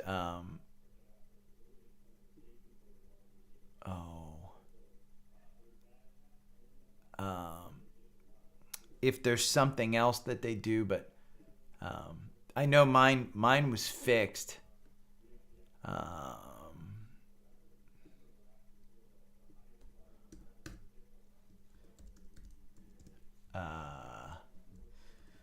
Goldman Sachs, Morgan Stanley,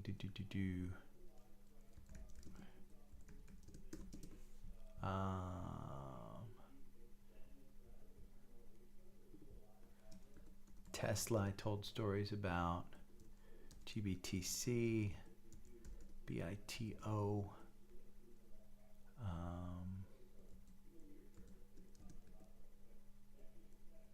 SI, PG,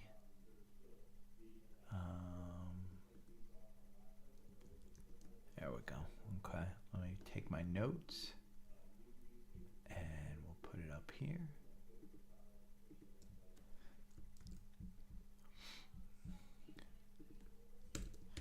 Notes. Bum, bum, bum, bum. I like that. I like that. 25% off. Sponsored by Visible.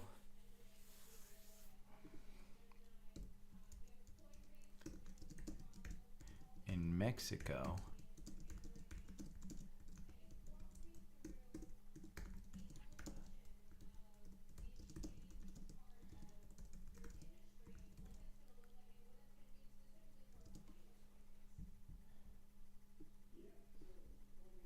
Okay, I'm going to copy that.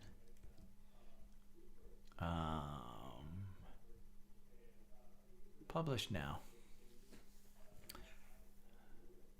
Twitter. I'd call him because Joe, honest to God, and I don't know. I think I said this. I don't know if I'm special. I think I said it before, or have a special setting, but they answer the phone within 30 seconds every freaking time for me, all the time, and so I can't complain because whenever I call them, it's almost immediate that they pick up. I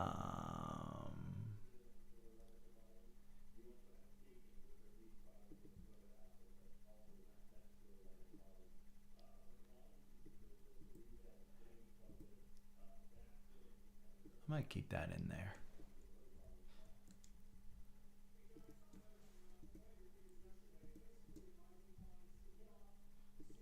And I'm going to take all this out.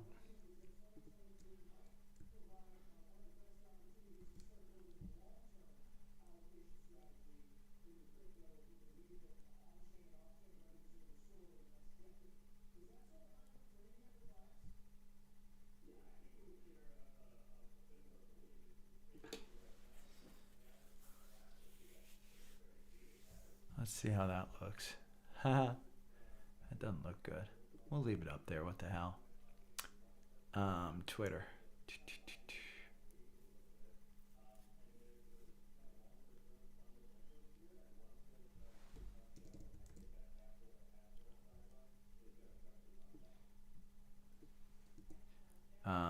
just so you know, I put up sponsored by Visible on my show post on Twitter.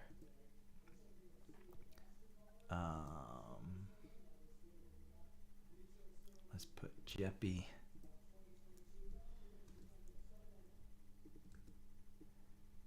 And Sandeep, if you're listening, man, I like that you asked the question about XYLD and JEPI.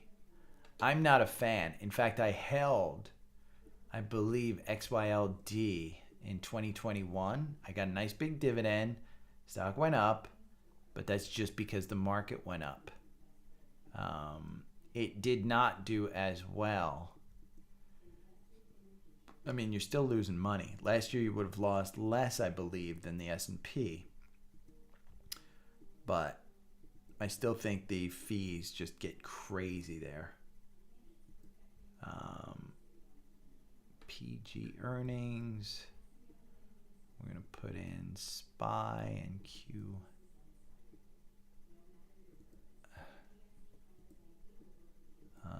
XLP. We're going to put in, okay, let's look at this. OTRK. TQQQ. SQQQ. QQQ. BBBY. I need 2 taken out. I can get 2 taken out. That is not a problem.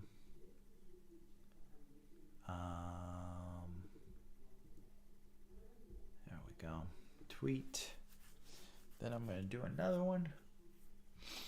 And we're going to close that. We're going to close that. We're going to do another tweet. And we're going to say...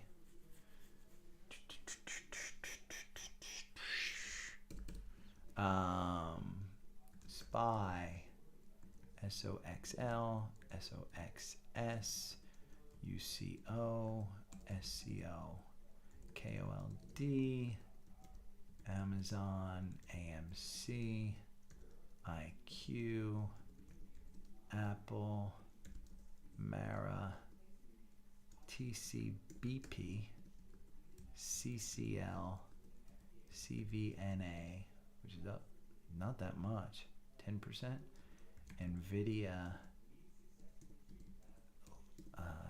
LabU, Neo, RIG, AMD, BAC, CSAAL, Grab, EFA, UAL, F, and RGV. I just need 1 taken out. And then I've gotten enough. Tweet. Boom. I should do a spaces at some point on Twitter. Let's see.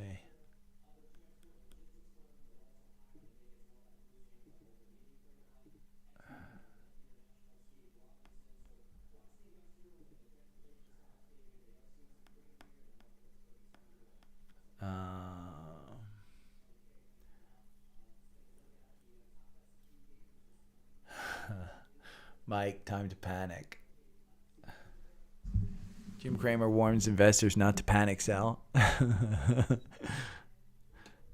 That's funny. That's hilarious. I mean, the dude just... The market's going to go down now.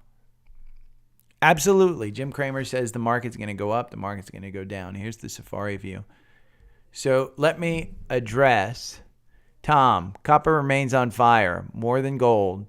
Refer to prior mining post SCCO, just a rock star. Other symbols RAL, COPX. European banks, best plays in finance, continue to be European banks, DB, LYG. Tom, bulk shipping. Gary, still pretty early in cyclical cycle. That has rates.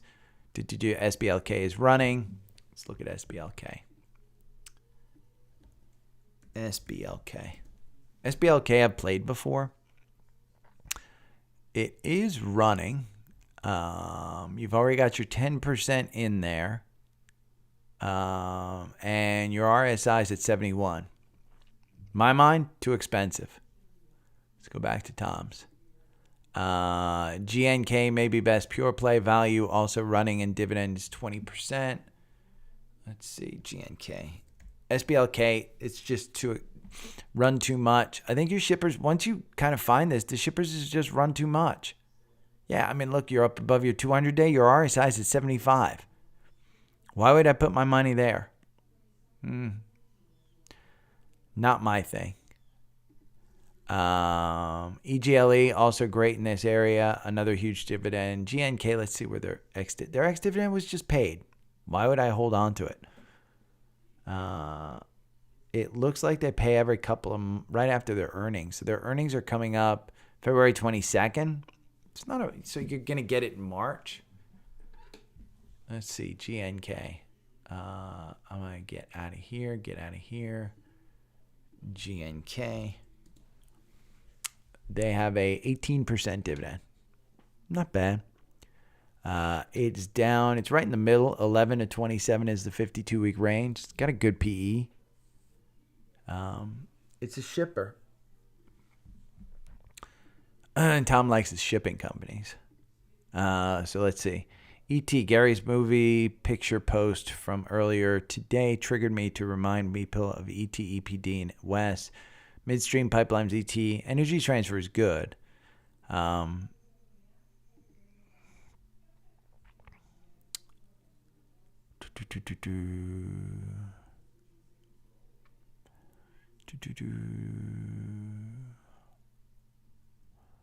the way, Venom, I have been Viper. My buddy Scott was well in this one in March of 2020. And it's not just Tom that I ignored on that one. Scott was way before I even knew Tom. This was back during the, we'll go back to a daily, pandemic. I like BAC for the long haul, man. That's the way to do it. When you make long-term or short-term profits, throw it into a long-term play. We're going to have to go back to a weekly. Yeah. So here's 2020. This was about when my buddy Scott at $8 said, get into Viper. I didn't. Huge dividend, too. I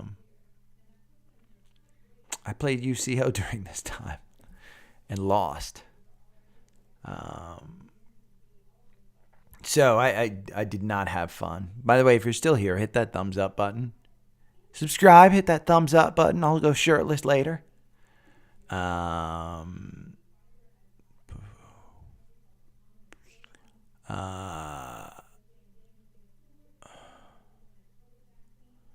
Venom has been acquired by Diamondback. If you weren't aware, Fang also bought Rattler, which was just an absolute banger.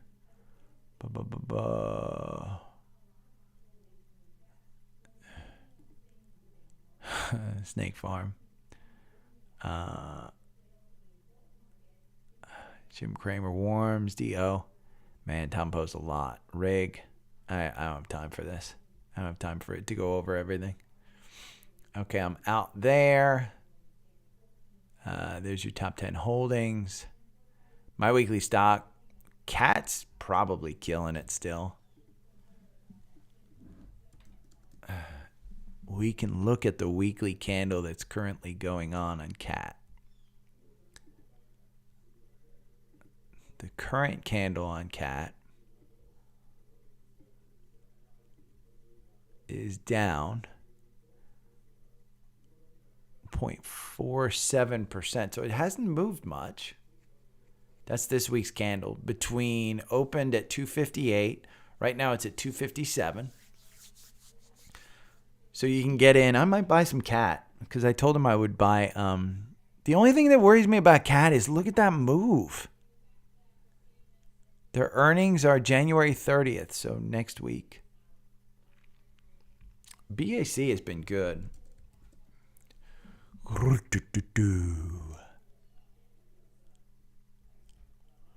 You're below the two. Yeah, if you got it down here at 33.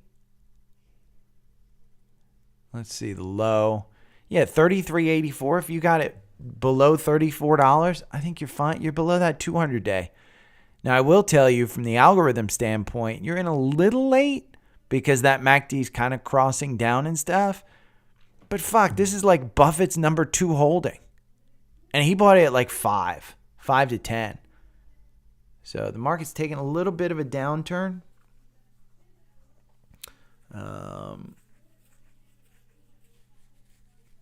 Merck is down 1% today.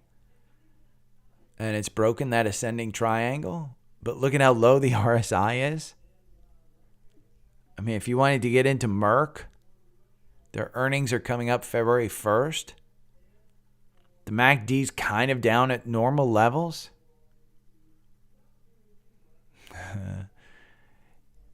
See, Brandon, if you say, hey, we need Tom Pick Tuesday, it's a 4-hour show. Scroll through Facebook. Go and hit my @ button on Twitter. Love him. He's super kind and he's super good at picking stocks. It's just a lot of them. And try and nail him down on one. Okay, Brandon, your job, nail Tom down on one stock. Nail him down on a stock for a week. Say, stock. Tom, if you had to pick one stock for this week, what would it be? Your Tom Pick Tuesdays. You're in charge of Tom Pick Tuesdays. I'll cover it. You just got to ask him.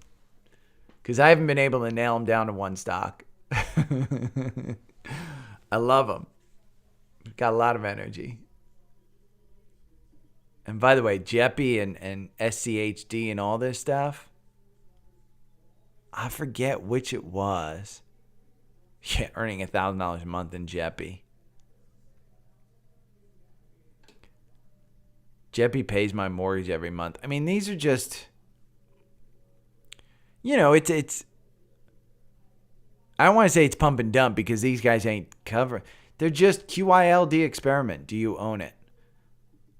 I mean, this is a typical. Dave Van Nack, you did a in-depth video on QYLD, and I think at one point you said you were going to buy it. Yes. Did you buy it? I did. I bought a small experimental position, meaning about $1,000 in my public dividend growth portfolio. That was, I believe, last October of 2021. My intent is to hold it for a year or so and then revisit it and see what happened.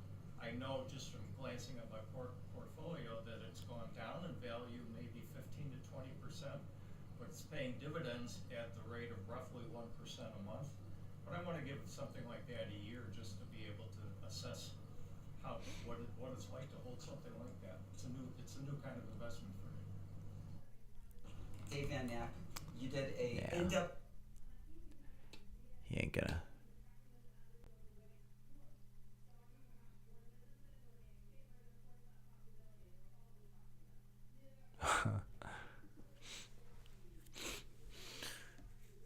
Tom's good. Yeah, Tom will tell you what the stock has done in the past. But Rig. Let's take Rig. Rig is one I think he just recommended. Oh, stop.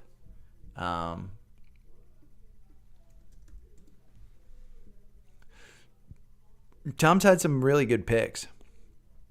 But look, why would I buy Rig here? I mean, the RSI's at 80. It's run up from 4 to 6. Where you want to get Rig is in my algorithm at 4.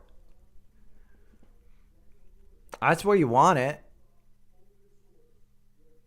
You don't want to buy it here at 6.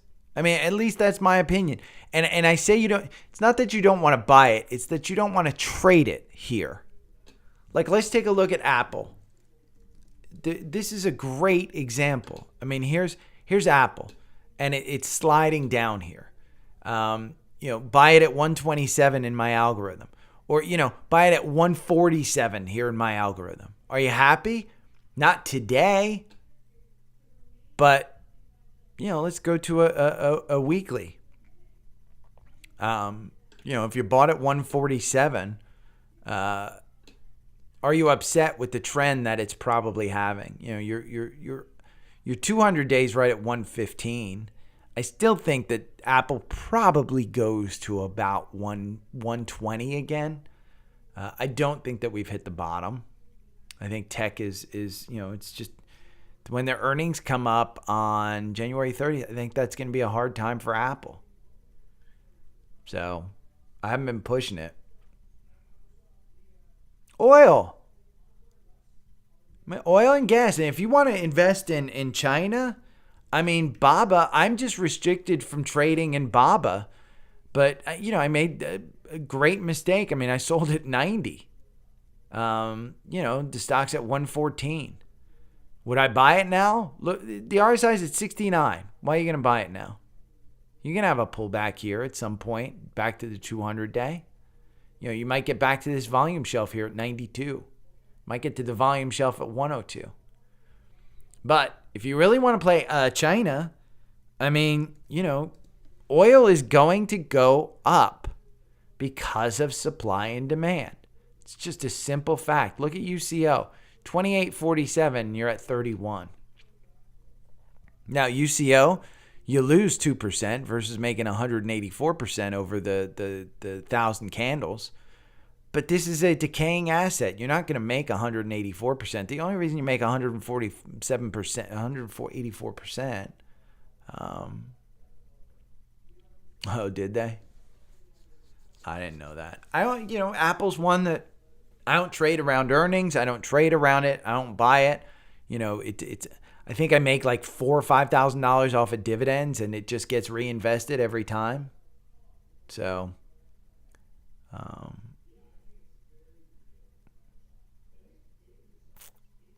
that's great to know.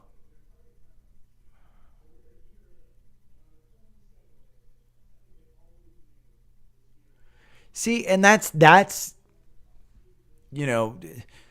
market is trading on future. And because you're up 20% this year, it's good. It'll mean that the stock does well.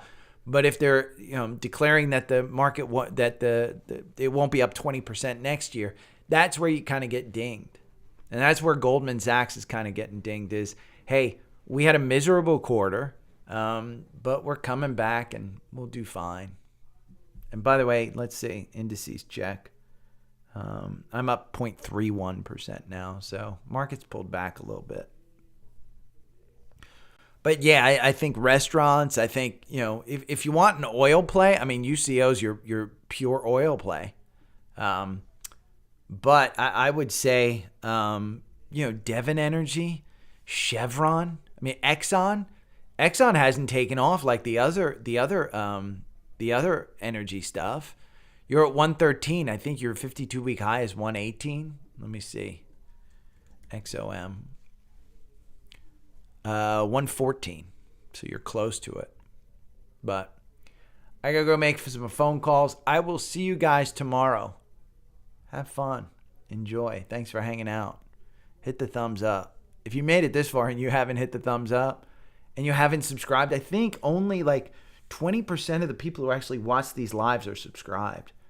So you should subscribe. I need 1,000 subscribers, so hit the subscribe button.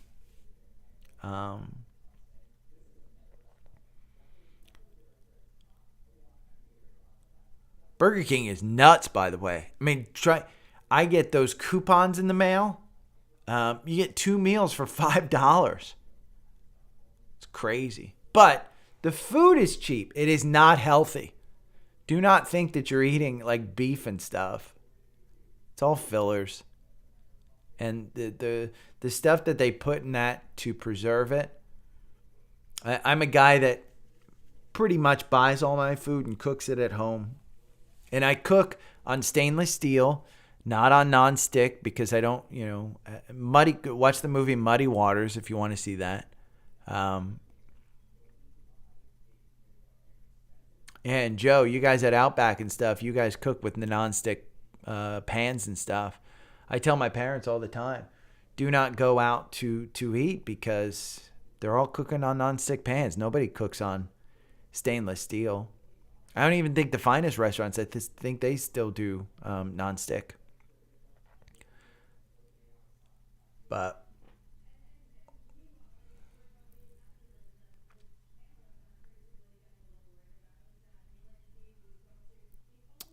yeah.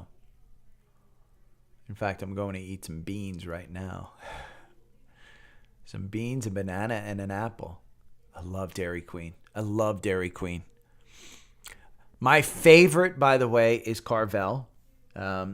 Soft serve chocolate with chocolate ice cream cone. Large. Absolute favorite. Dairy Queen is probably my second. I like their chocolate ice cream, but it's usually an equal kind of timing thing. Do I want ice cream cone, or do I want, and I don't like their sprinkles, or do I want a Blizzard? And my go-to Blizzard is the Reese's Peanut Butter Cup Blizzard. Yeah, Cat's expensive. I mean, make no mistake about it. Cat is expensive, Christian. It is. I mean, here in the current one, so you're moving down on the 5-minute. But from a Safari, from a Trendspider view, it's expensive. He's got it as 52-week as his weekly stock pick.